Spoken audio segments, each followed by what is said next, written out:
जय हिंद फ्रेंड्स। तो ईडूफेस्ट चैनल में आपका स्वागत है और सुपर 40 बैच में भी आपका स्वागत है। ठीक है, तो आपका जो है इस चैनल पर सुपर 40 बैच चल रहा है और इसमें संस्कृत का जो है वो आपका अलग से एक बैच चलता है जिसमें आपका प्रॉपर पूरे तरह से जो है आपका एक चैप्टर चलता है ढंग से ग्रामर का, जैसे संधि समास ये सब का चलता है। और उसके बाद सुपर 40 में उसी चैप्टर से रिलेटेड जितने भी एमसीक्यू टाइप क्वेश्चन बनते हैं एग्जाम से रिलेटेड वो सारा कराया जाता है। उसी तरह से केमिस्ट्री का है जो भी आपका चलेगा आज, ठीक है, और उसी तरह से आपका फिजिक्स का चलता है और उसी तरह से आपका मैथ का चलता है। ठीक है, इंग्लिश का भी आपका उसी तरह से जो है आपका सुपर 40 बैच में जो है आपका प्रैक्टिस करवाया जाता है। ठीक है, तो इसी के आपके क्रम में जो है अभी हम लोग स्टार्ट कर रहे हैं अपना केमिस्ट्री का। और केमिस्ट्री में हम लोग पहला जो वीडियो था उसमें हम लोग कुछ पढ़ चुके थे अपना चैप्टर के बारे में। आज जो हम लोग केमिस्ट्री में जो है आगे टाइप्स ऑफ रिएक्शन पढ़ेंगे, लेकिन उससे पहले जो है हम लोग क्या कर लेते हैं, आपका जो है स्वागत है ईडूफेस्ट चैनल में। ठीक है, और आप अभी हैं सुपर 40 बैच में। तो चलिए स्टार्ट करते हैं अपना और देखते हैं कि आज हमारा कहाँ से टाइप्स ऑफ रिएक्शन जो है वो पढ़ना है। ऐसे तो कि केमिकल रिएक्शन और उसके टाइप्स ऑफ रिएक्शन जो है वो पढ़ने हैं। ठीक है, तो ये सब करने के बाद हम लोग इसके बाद जो है कुछ एमसीक्यू टाइप क्वेश्चन लाए आपके लिए और कुछ असर्शन रीजन टाइप क्वेश्चन भी लाए हैं। तो वो दोनों टाइप के क्वेश्चन को हम लोग सॉल्व करेंगे, ठीक है, साथ में मिलकर। तो चलिए स्टार्ट करते हैं। आज आपका चैप्टर 1 पूरी तरह से कंप्लीट हो जाएगा। तो आइए स्टार्ट करते हैं फ्रेंड। तो देखते हैं अपना, तो केमिस्ट्री आपका चैप्टर 1 आज पूरी तरह से कंप्लीट हो जाएगा और हम लोग सुपर 40 बैच में स्टार्ट हो रहे हैं। ठीक है, तो देखिए सबसे पहले हम लोग पढ़ेंगे क्या इस चैप्टर 1 में जो आपका केमिकल रिएक्शन और इक्वेशन है उसमें सबसे पहले अभी हम लोग पढ़ने वाले हैं केमिकल रिएक्शन। ठीक है, ऐसे तो हम लोग पिछले वीडियो में पढ़ चुके हैं, अगर नहीं देखे हैं तो आपको यहाँ पे आई बटन पे जो है आपको दे रहे हैं लिंक, आप वहाँ से जाके अपना देख सकते हैं चैप्टर 1 का जो फर्स्ट पार्ट था आपका। ठीक है, तो आपका आप सबसे पहले स्टार्ट करते हैं केमिकल रिएक्शन। तो देखिए एक केमिकल, ये आपका जो है शॉर्ट में रिवीजन कर रहे हैं, फिर इससे रिलेटेड सारा जो है आपका जितना भी क्वेश्चन बनते हैं वो सारा हम लोग करेंगे। ठीक है, तो शॉर्ट में रिवीजन के साथ हम लोग क्वेश्चन प्रैक्टिस भी कर लेंगे।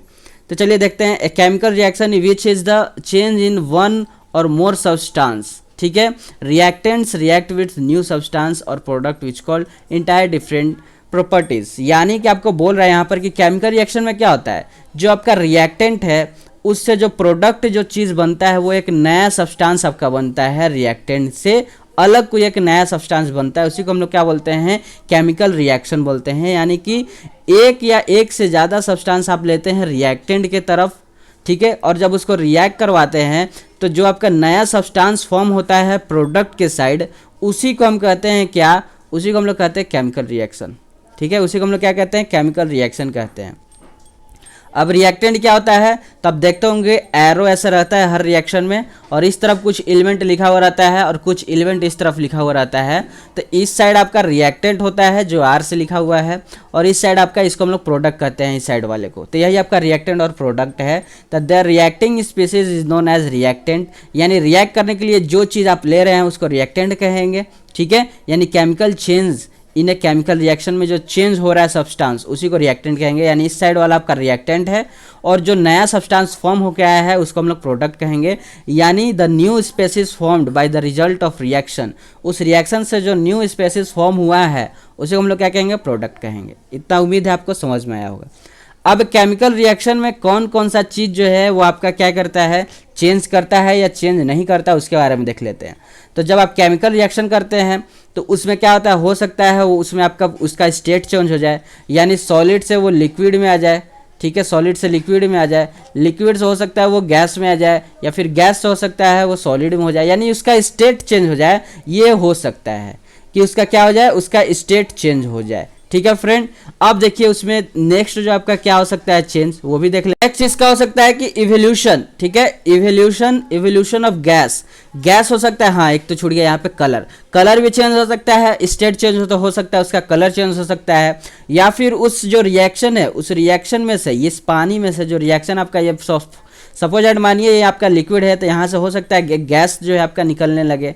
ठीक है, तो सेकंड हो गया। थर्ड है कि उसका टेम्परेचर क्या हो जाए, चेंज हो जाए। और फोर्थ है कि वो एक प्रिसिपिटेट फॉर्म कर जाए, यानी कि वो प्रिसिपिटेट किसको कहते हैं, जो पूरी तरह से एक सोल्यूशन में घुले ना, पूरी तरह से वो घुले ना, एक सब्सटेंस जो है पूरी तरह से घुल ना पाए, वो थोड़ा सा बहुत आपका प्रिसिपिटेट फॉर्म कर जाए, थोड़ा सा वो सॉलिड फॉर्म में रह जाए, उसी को कहते हैं प्रिसिपिटेशन। तो वो प्रिसिपिटेट फॉर्म में हो जाए, हो सकता है। तो ये आपका केमिकल रिएक्शन में कुछ चेंजेस हो सकते हैं जब आप रिएक्शन करेंगे तो, ठीक है, केमिकल रिएक्शन के दौरान, ये चीज़ आप याद रखेंगे। नेक्स्ट फ्रेंड आगे बढ़ जाते हैं। आगे आपका केमिकल इक्वेशन। तो केमिकल इक्वेशन किसको कहते हैं, तो a chemical equation is the symbolic representation of chemical reaction. Chemical reaction का जो सिंबॉलिक रिप्रेजेंटेशन होता है, जैसे यहाँ पे मिथीन है, मिथीन का सिंबॉलिक रिप्रेजेंटेशन CH4 है।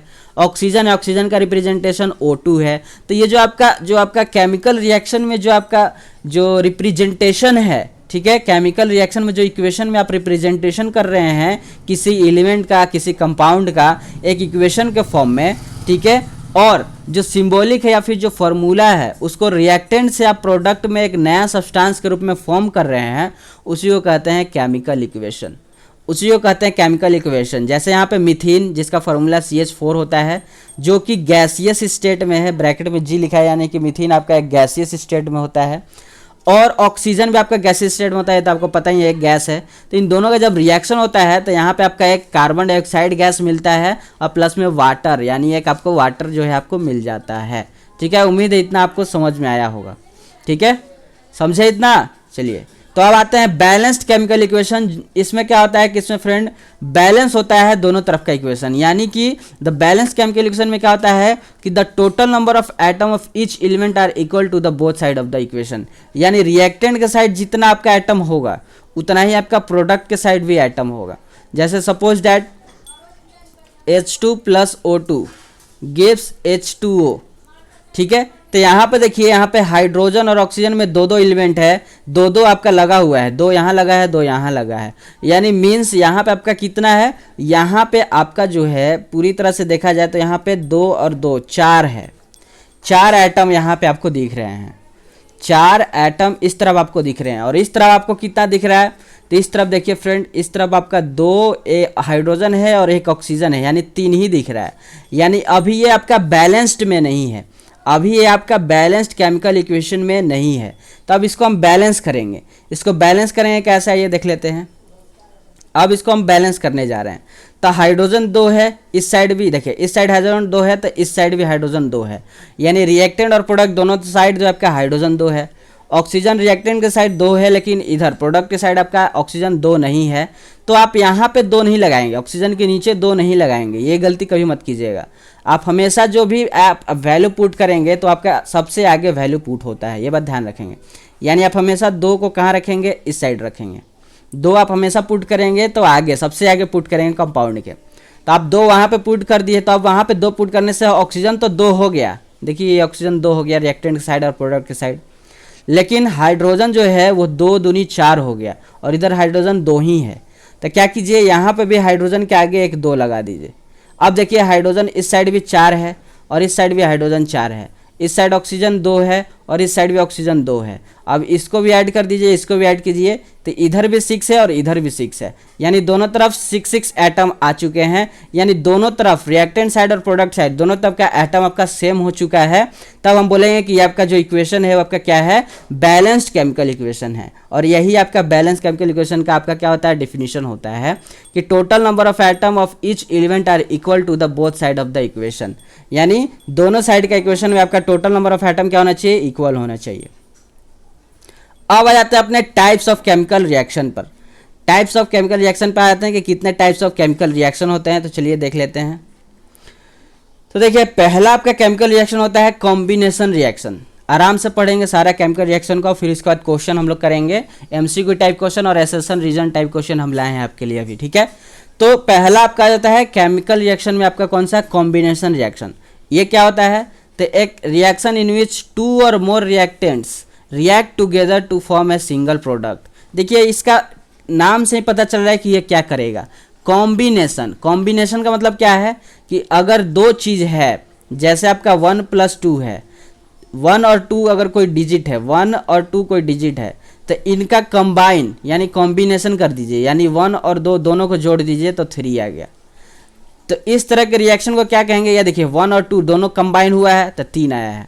तो कॉम्बिनेशन रिएक्शन का यही आपका नेचर होता है कि वो 2 या 2 से ज़्यादा यानी 2 और मोर रिएक्टेंट्स, जो रिएक्टेंट साइड आपके जो सब्सटेंस है उसको रिएक्ट करके एक सिंगल प्रोडक्ट में फॉर्म कर देगा, उसी को कहेंगे कॉम्बिनेशन रिएक्शन। उम्मीद है इतना आपको समझ में आया होगा कॉम्बिनेशन रिएक्शन किसको कहते हैं। जैसे ये एक चीज़ याद रखिएगा, क्विकलाइम वाटर का फॉर्मूला क्या होता है, तो कैल्शियम ऑक्साइड को हम लोग क्विकलाइम और जो है आपका वाटर बोलते हैं। क्विकलाइम वाटर का फॉर्मूला CaO कैल्शियम ऑक्साइड, ठीक है। और स्केल्ड लाइम वाटर का फॉर्मूला याद रखिएगा कैल्शियम हाइड्रोक्साइड यानी CaOH ब्रैकेट क्लोज। ये आपका क्या है, स्केल्ड लाइम वाटर, ठीक है। और ये आपका क्या है, तो ये लाइम वाटर है, ठीक है, क्विकलाइम वाटर है। और ये आपका क्या है, तो ये आपका स्केल्ड लाइम वाटर है, यानी कैल्शियम हाइड्रोक्साइड आपका क्या है, स्केल्ड लाइम वाटर है। और आपका क्या है, CaO क्या है, यानी कैल्शियम ऑक्साइड क्या है, तो कैल्शियम ऑक्साइड आपका क्या है, तो एक क्विकलाइम आपका वाटर है। ये चीज़ आप ध्यान रखेंगे कि कैल्शियम ऑक्साइड आपका क्विकलाइम वाटर है और आपका CaOH2 यानी कैल्शियम हाइड्रोक्साइड आपका क्या है, वो एक स्केल्ड लाइम वाटर है। ये फॉर्मूला आप याद रखेंगे, ठीक है। आप ध्यान दीजिएगा, यहाँ पर एक एग्जांपल ले लेते हैं कॉम्बिनेशन रिएक्शन का, तो यही ले लेते हैं इसका ही कि वेन ए कैल्शियम ऑक्साइड यानी आपका जो क्विकलाइम लाइम वाटर है उसको डिजोल्व करते हैं वाटर के साथ यानी H2O के साथ, तो वो कैल्शियम हाइड्रोक्साइड में फॉर्म होता है यानी स्केल्ड लाइम वाटर में फॉर्म होता है। जैसे एग्जांपल देख लीजिए, कैल्शियम ऑक्साइड को जब आप रिएक्ट किए हैं H2O से तो आपका क्या निकला है, स्केल्ड लाइम वाटर यानी कि कैल्शियम हाइड्रोक्साइड मिला है। तो दो सब्सटेंस यानी कैल्शियम ऑक्साइड और वाटर को मिला के कोई एक सिंगल सब्सटेंस में फॉर्म हुआ है, तो वो कौन सा रिएक्शन है, तो वो कॉम्बिनेशन रिएक्शन है। ऐसे आप पहचानेंगे कि दो सब्सटेंस को मिला के एक सिंगल सब्सटेंस में फॉर्म हुआ है तो आपका कॉम्बिनेशन रिएक्शन होता है, ठीक है। नेक्स्ट डीकम्पोजिशन रिएक्शन देख लेते हैं आप फ्रेंड। तो देखिएगा डीकम्पोजिशन रिएक्शन, डीकम्पोजिशन इससे ही पता चल रहा है कि ये क्या करेगा, ये कंपोजिशन रिएक्शन का डी करेगा यानी तोड़ देगा। डी का मतलब तोड़ना होता है, तो ये इतना सी पढ़िए कंपोजिशन, तो ये कंपोजिशन रिएक्शन को क्या करेगा, डी करेगा यानी कि तोड़ देगा। डी यानी तोड़ देगा, यानी कि अब जो आपका वहाँ पे कैल्शियम हाइड्रोक्साइड बना हुआ था, सॉरी जैसे कि हम एग्जांपल ले लेते हैं कैल्शियम कार्बोनेट का, ठीक है। जैसे हम कैल्शियम कार्बोनेट का एग्जांपल लेंगे तो CaCO3 ये कॉम्बिनेशन रिएक्शन से बना होगा, और कॉम्बिनेशन रिएक्शन से बना होगा तो इसको तोड़ दीजिए, तोड़ दीजिएगा तो क्या बनेगा, एक आपका बनेगा CaO यानी आपका वही लाइम वाटर, और एक आपका बनेगा hydroxide sorry carbon dioxide gas यानी CO2 जो है आपका मिल जाएगा।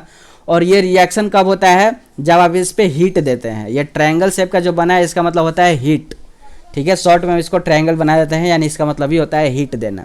यानी इस रिएक्शन में आप क्या किए हैं, अलग से हीट दिए हैं तब आपका ये रिएक्शन हुआ है, ठीक है। अभी पढ़ेंगे कि अलग से हीट देने पर या फिर उस रिएक्शन से हीट निकलता है, ठीक है, तो क्या बोलते हैं उसको, एंडोथर्मिक बोलते हैं कि एक्सोथर्मिक बोलते हैं, ये सारा चीज़ अभी हम लोग पढ़ने वाले हैं, ठीक है। तो डीकम्पोजिशन का मतलब हुआ कि वो एक सिंगल सब्सटेंस से डबल सब्सटेंस में आपका क्या होगा, वो फॉर्म करेगा।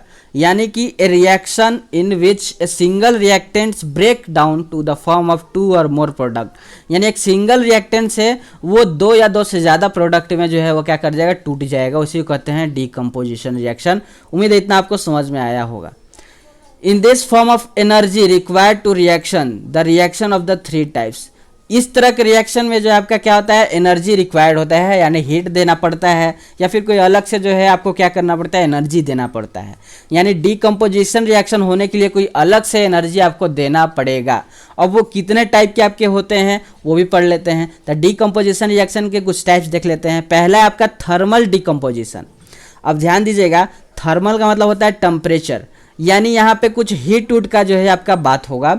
यानी कि this reaction involve to use energy in the form of heat, यानी इसमें जो रिएक्शन होगा, इसमें जो एनर्जी दिया जाएगा वो किस फॉर्म में एनर्जी दिया जाएगा, एक हीट के फॉर्म में एनर्जी दिया जाएगा, ताकि ये डीकम्पोजिशन से जो आपका ये जो एक सिंगल सब्सटेंस है वो डबल सब्सटेंस में टूट जाए। तो इसमें एक जो हीट दिया जाएगा वो आपका कौन सा हीट होगा, तो वो एक थर्मल डीकम्पोजिशन वाला हीट होगा।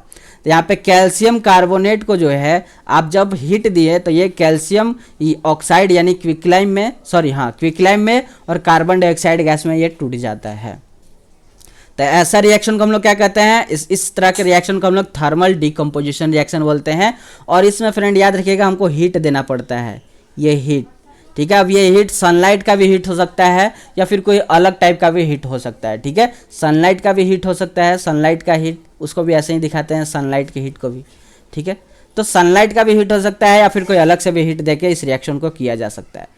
नेक्स्ट आपका इलेक्ट्रोलाइसिस। इलेक्ट्रोलाइसिस जो है आपको इससे भी पता चल रहा है, इलेक्ट्रोलाइसिस माने इलेक्ट्रिसिटी, इलेक्ट्रिसिटी से जो करंट आता है, सॉरी हाँ, इलेक्ट्रिसिटी जो करंट आता है उससे जो एनर्जी मिलता है, उस तरह के एनर्जी को, उस तरह का एनर्जी का जो रिएक्शन होता है उस रिएक्शन को हम लोग कहते हैं इलेक्ट्रोलाइसिस डीकम्पोजिशन रिएक्शन। यानी इलेक्ट्रिसिटी यानी करंट देके उस एनर्जी, उस रिएक्शन को जो है, उस रिएक्शन को कंप्लीट किया गया है एक करंट देके, इलेक्ट्रिसिटी देकर, तो उस तरह के रिएक्शन को हम लोग बोलते हैं electrolysis reaction, electrolysis decomposition reaction. यानी this reaction involves to use electrical energy required for decomposition reactant molecule. यानी इस तरह के मॉलिक्यूल को इलेक्ट्रिकल एनर्जी का ज़्यादा रिक्वायरमेंट होता है। जैसे वाटर जो लिक्विड फॉर्म में है, इसमें जैसे हम इलेक्ट्रिसिटी यानी करंट दिए तो ये आपका हाइड्रोजन और ऑक्सीजन में जो है आपका कन्वर्ट हो जाता है। तो याद रखिएगा वाटर, जब हम इलेक्ट्रिसिटी करंट देते हैं और वाटर का रिएक्शन कैसे होता है, तो याद रखिएगा इलेक्ट्रोलाइसिस रिएक्शन से होता है, ठीक है। इस तरह का भी क्वेश्चन आपसे पूछा जाएगा एमसीक्यू में, तो ये आप ध्यान रखिएगा। चलिए आगे बढ़ जाते हैं। दो हम लोग टाइप्स पढ़ चुके हैं।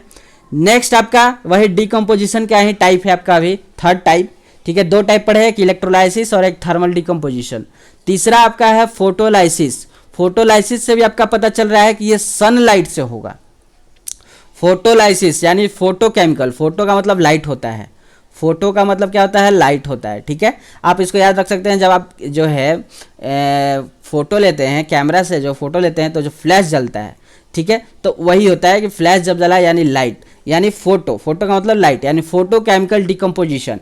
यानी इस रिएक्शन में आपको सनलाइट का एकदम जरूरत पड़ेगा ही पड़ेगा। तो इस तरह के रिएक्शन को जिसमें सनलाइट का जरूरत पड़ेगा, इस तरह के रिएक्शन को हम लोग कहते हैं फोटो केमिकल डिकम्पोजिशन। उम्मीद है इतना समझ में आया कि this reaction involve to use the light energy in the form of purpose of decomposition. और कैसा लाइट एनर्जी, तो सनलाइट एनर्जी का जो है आपका यूज पड़ेगा। जैसे AgCl यानी कि सिल्वर क्लोराइड, सिल्वर क्लोराइड जो है, सिल्वर क्लोराइड, Ag को सिल्वर बोलते हैं, इसको जब तोड़ना होगा डिकम्पोजिशन रिएक्शन में, यानी दो सब्सटेंस में तोड़ना होगा, तो हमको एक अलग से सनलाइट एनर्जी इसको देना पड़ेगा।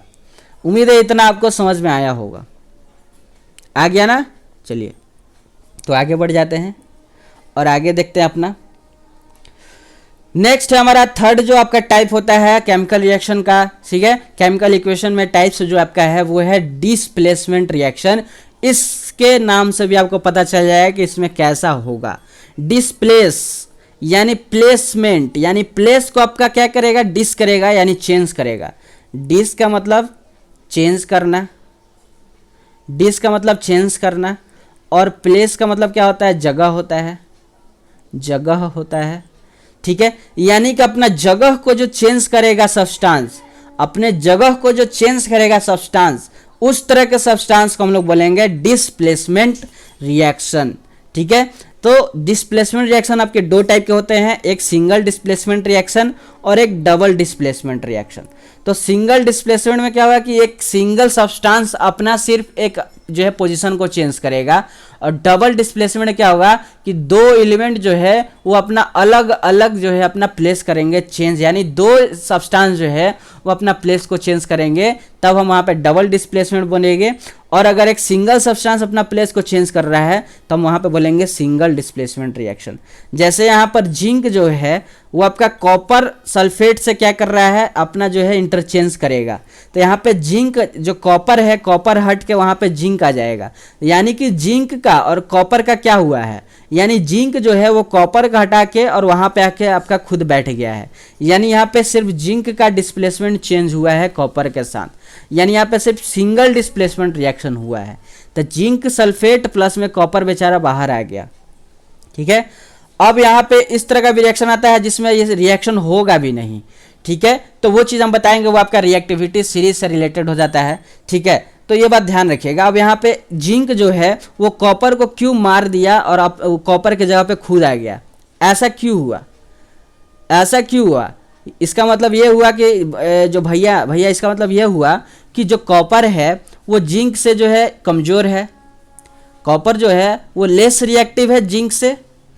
लेस रिएक्टिव मतलब कि रिएक्ट जो है वो जिंक से कम करता होगा, तभी जिंक जो है इस कॉपर को यहाँ से मार के भगाया और खुद वहाँ पे आके बैठ गया। ठीक है, तो हम बोलेंगे कि हाँ आपका कहना सही है। ठीक है, आपका कहना क्या है? सही है। तो चलिए सबसे पहले एक रिएक्टिविटी सीरीज ही हम लोग देख लेते हैं और फिर उसके बाद ये सारा कॉन्सेप्ट जो है वो अब हम लोग पढ़ेंगे। ठीक है, हाँ ये रहा आपका यहाँ पर।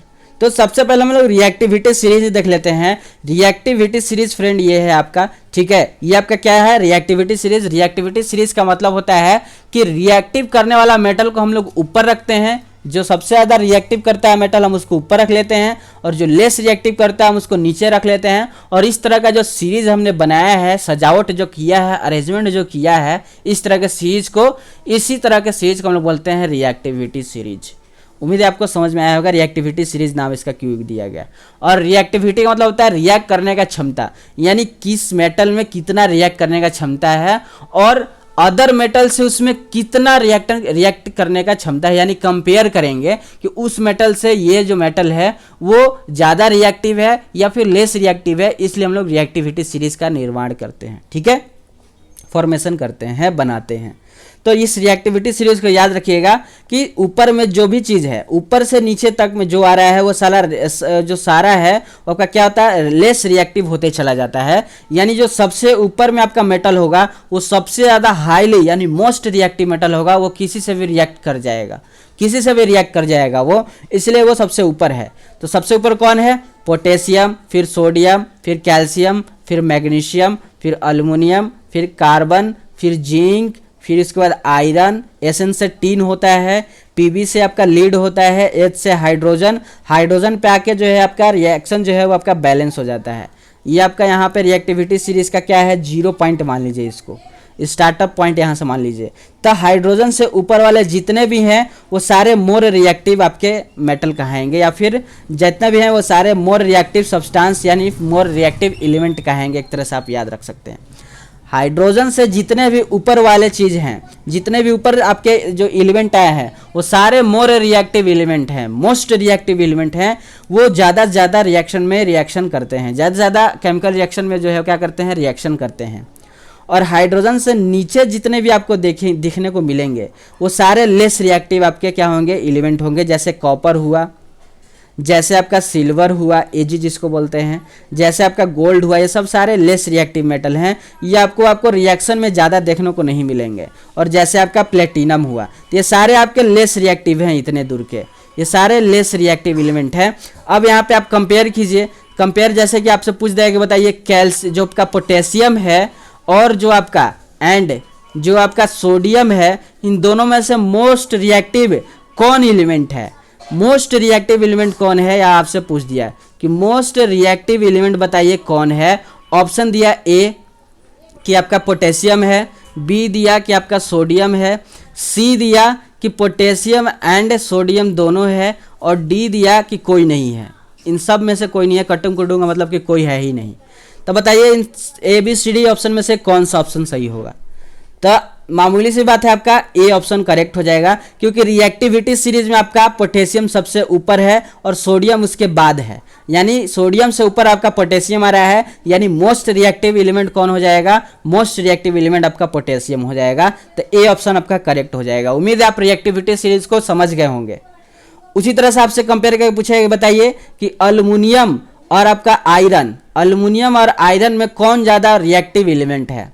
कौन ज़्यादा रिएक्टिव एलिमेंट है? तो आप बोलेंगे कि भैया अल्युमिनियम रिएक्टिव ज़्यादा है, अल्युमिनियम ज़्यादा रिएक्टिव है, यानी वो रिएक्शन में ज़्यादा रिएक्ट करेगा वो।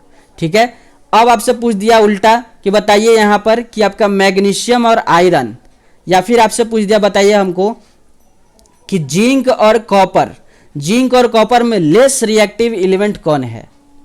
जिंक और कॉपर में लेस रिएक्टिव एलिमेंट कौन है? तो आप बोलेंगे कि कॉपर है, क्योंकि रिएक्टिविटी सीरीज में वो नीचे आता है। रिएक्टिविटी सीरीज में क्योंकि भैया वो नीचे आता है तो आपका लेस रिएक्टिव एलिमेंट है। चलिए, अब आपको एक दिक्कत हो रहा होगा, ठीक है, क्या कि आपको ये सीरीज याद कैसे होगा, ये आपको एक दिक्कत हो रहा होगा। तो इस दिक्कत का भी मेरे पास जो है सोल्यूशन है, एक ट्रिक है, उस ट्रिक को आप याद रखेंगे तो आपको ये सीरीज जो है वो आपको याद रहेगा। एक ट्रिक है मेरे पास, उसको आप याद रखेंगे तो आपको ये सॉल्यूशन जो है आपका जो इसका जो भी याद करने का जो भी यति है वो आप याद रख सकते हैं। क्या है ट्रिक वो आप याद रखिएगा। मैं यहाँ पे लिख दे रहा हूँ।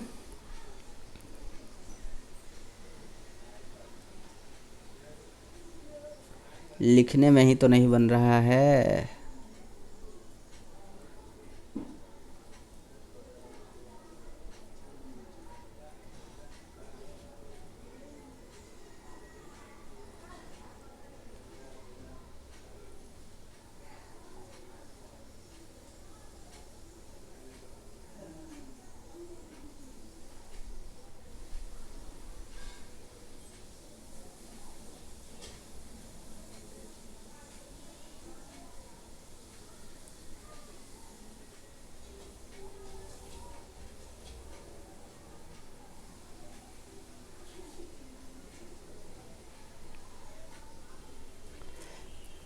पहले मैं इतना लिखता हूँ, इतना आप याद ये देख लीजिए, या फिर इसको साइड में अब लिख देता हूँ। ये इतना आपका हो गया। ये चीज़ मैं बताऊंगा कि इसको कैसे क्या करना है। ये क्या मैं लिख रहा हूँ, हाथ के बाद आपका हो जाएगा क्या,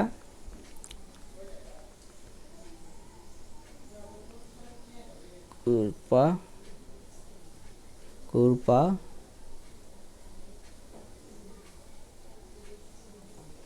अगर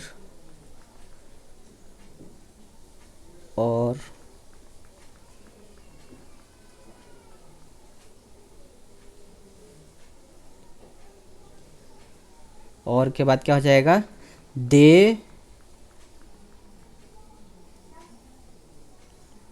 और दें प्लेटिनम। ठीक है, ये आपका ट्रिक है। चलिए कुछ लेट लगा, लेकिन आप ये ट्रिक को याद रखिएगा। क्या, के से आप याद रखिए, कल में के आ रहा है, Na से पोटेशियम सोडियम, Na से सोडियम होता है, और नानी में Na आ रहा है यानी नानी, यानी कल नानी का मंगल, Mg से मंग और Al से अल, जिंदगी यानी Zn आ रहा है, फिर यानी Fe आ रहा है, संत S और N, S यहाँ है और N यहाँ है। ठीक है, प्रभु यानी Pb से आपका क्या हो जाएगा, लीड हो जाएगा।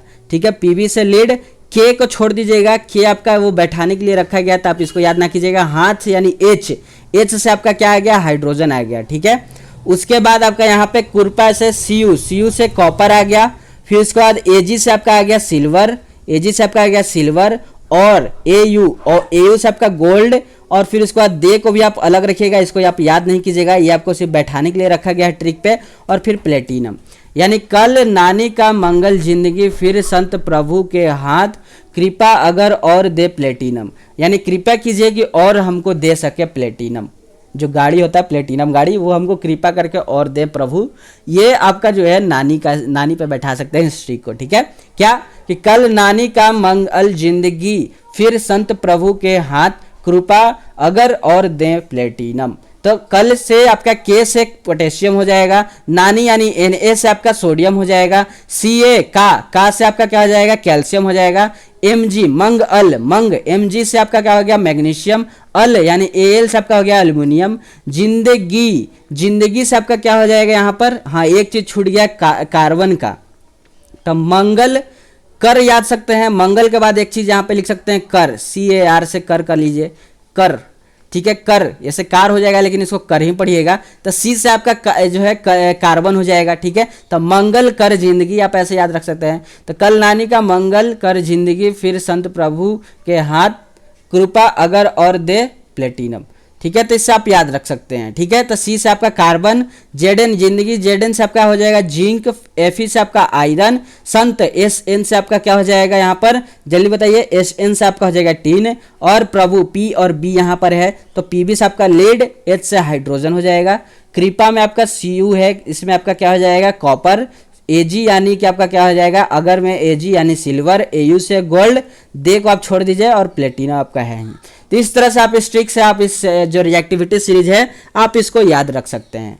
उम्मीद है आपको इतना समझ में आ गया होगा। चलिए इस ट्रिक का स्क्रीनशॉट लेना हो तो ले लीजिए, फिर मैं आगे बढ़ता हूँ। चलिए, तो हो गया आपका। चलिए नेक्स्ट आगे बढ़ जाते हैं। तो अब हम आप बढ़ जाते अपने वहाँ पे जहाँ थे वहीं पे आ जाते हैं फिर से। तो ये सब हम लोग का हो चुका था। डिस्प्लेसमेंट रिएक्शन में हम लोग थे। तो डिस्प्लेसमेंट रिएक्शन में आपको पता चल गया होगा कि जिंक जो है और कॉपर, तो जिंक आपका रिएक्टिविटी सीरीज में ऊपर आता है और कॉपर आपका नीचे कहीं आता है, हाइड्रोजन के बाद आता है। आपको दिखा होगा तो देखे होंगे। तो जिंक जो है आपका ऊपर यानी मोर रिएक्टिव है, तो वो कॉपर को मार के भगाएगा और उसके जगह पे खुद भी आ सकता है, यानी ये रिएक्शन आपका हो जाएगा।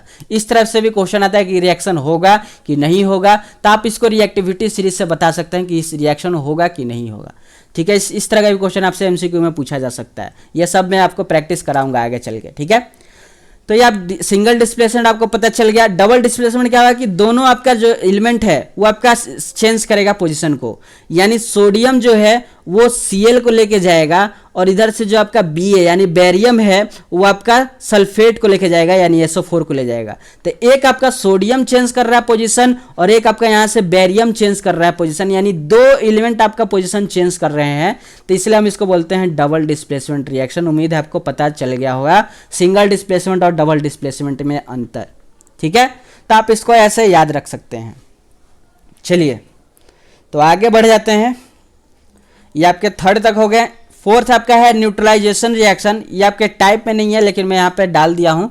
न्यूट्रलाइजेशन रिएक्शन में न्यूट्रल रिएक्शन होता है, यानी कि आपका इसमें क्या होता है, यहाँ पे आपका एसिड और बेस में रिएक्शन होता है, तो उसी वो आपका रिएक्शन कैसा होता है, न्यूट्रलाइजेशन रिएक्शन होता है। ये बात आप सिंपल से याद रख सकते हैं कि एसिड और बेस, एसिड बेस का जो रिएक्शन होता है वो हमेशा न्यूट्रलाइजेशन रिएक्शन होता है। ये बात आप ऐसे याद रख सकते हैं कि न्यूट्रलाइजेशन रिएक्शन होता है। ठीक है, तो यहाँ पे देखिए NaOH आपका बेस है और HNO3 क्या है, एसिड है। तो एसिड बेस का रिएक्शन है तो आपका न्यूट्रलाइजेशन रिएक्शन होगा। तो न्यूट्रलाइजेशन रिएक्शन में क्या होता है कि an acid react with base to give salt and water. एक एसिड रिएक्ट करेगा बेस से तो हमको एक सॉल्ट देगा और एक वाटर हमको वाटर का मॉलिक्यूल्स देगा।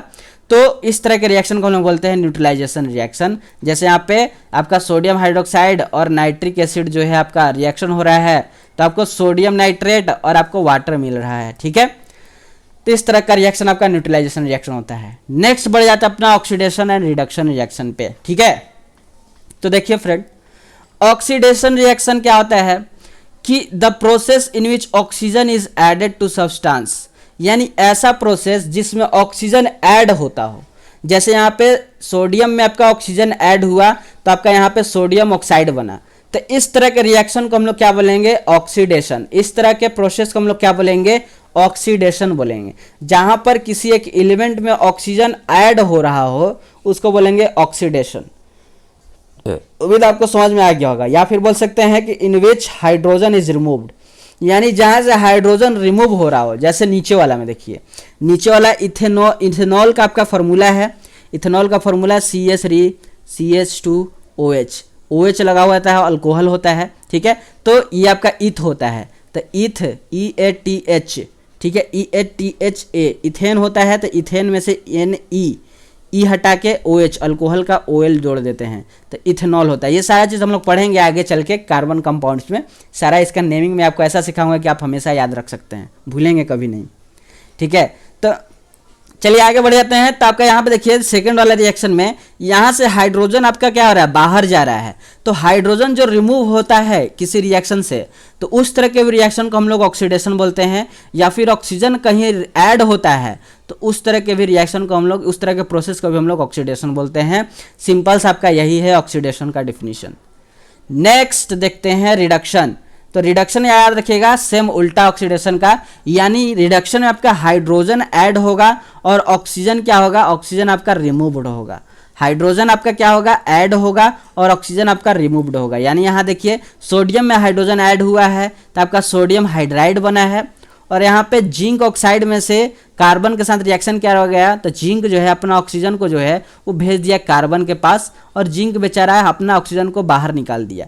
तो यहाँ पे जिंक क्या हुआ, जिंक आपका क्या कर रहा है, रिडक्शन कर रहा है। जिंक आपका क्या कर रहा है, यहाँ पर जिंक जो है आपका रिडक्शन कर रहा है, रिडक्शन कर रहा है। और कार्बन क्या कर रहा है, तो कार्बन आपका ऑक्सीडेशन कर रहा है, क्योंकि ऑक्सीडेशन यानी कि कार्बन में ऑक्सीजन ऐड हो रहा है। तो इस तरह से भी आपसे पूछा जाता है, इस तरह के रिएक्शन देखें कि कौन सा एलिमेंट, कौन सा कंपाउंड जो है आपका रिडक्शन कर रहा है और कौन से कंपाउंड आपका ऑक्सीडेशन कर रहा है। तो आप सिंपल से याद रखेंगे, अगर हाइड्रोजन कहीं पर ऐड हो रहा है और ऑक्सीजन कहीं से निकल रहा है, तो हाइड्रोजन ऐड होगा तो रिडक्शन होगा, वहां पर हाइड्रोजन ऐड होगा तो रिडक्शन, और ऑक्सीजन निकल रहा है तो आपका क्या होगा, ऑक्सीजन निकल रहा है अगर उस एलिमेंट से तब भी आपका रिडक्शन होगा।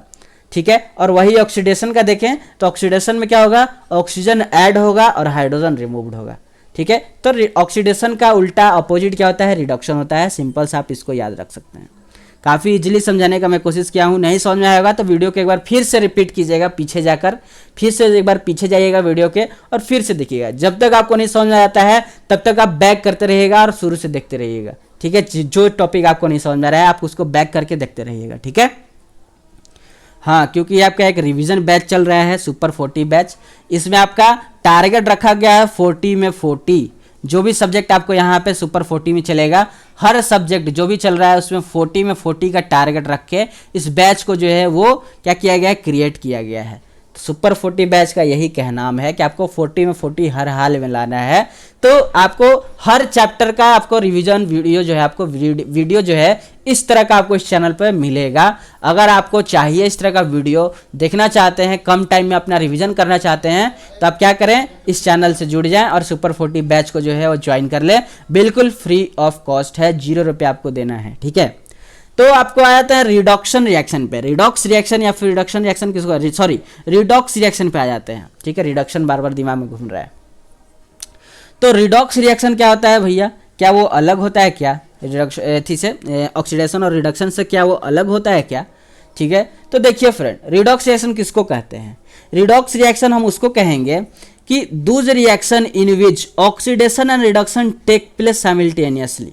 यानी कोई आपको रिएक्शन दिया हुआ है और उस रिएक्शन में ऑक्सीडेशन भी हो रहा है और रिडक्शन भी हो रहा है, तो बस हम सिंपल सा उस जो रिएक्शन है, वो जो आपका केमिकल इक्वेशन जो दिया हुआ है, वो आपका केमिकल इक्वेशन को हम लोग रिडॉक्स रिएक्शन बोलेंगे। उस केमिकल इक्वेशन को हम लोग क्या बोलेंगे, रिडॉक्स रिएक्शन बोलेंगे। जैसे यहाँ पे देखिए कॉपर ऑक्साइड और हाइड्रोजन का रिएक्शन हुआ तो कॉपर और हाइड्रोजन वाटर आपका बना।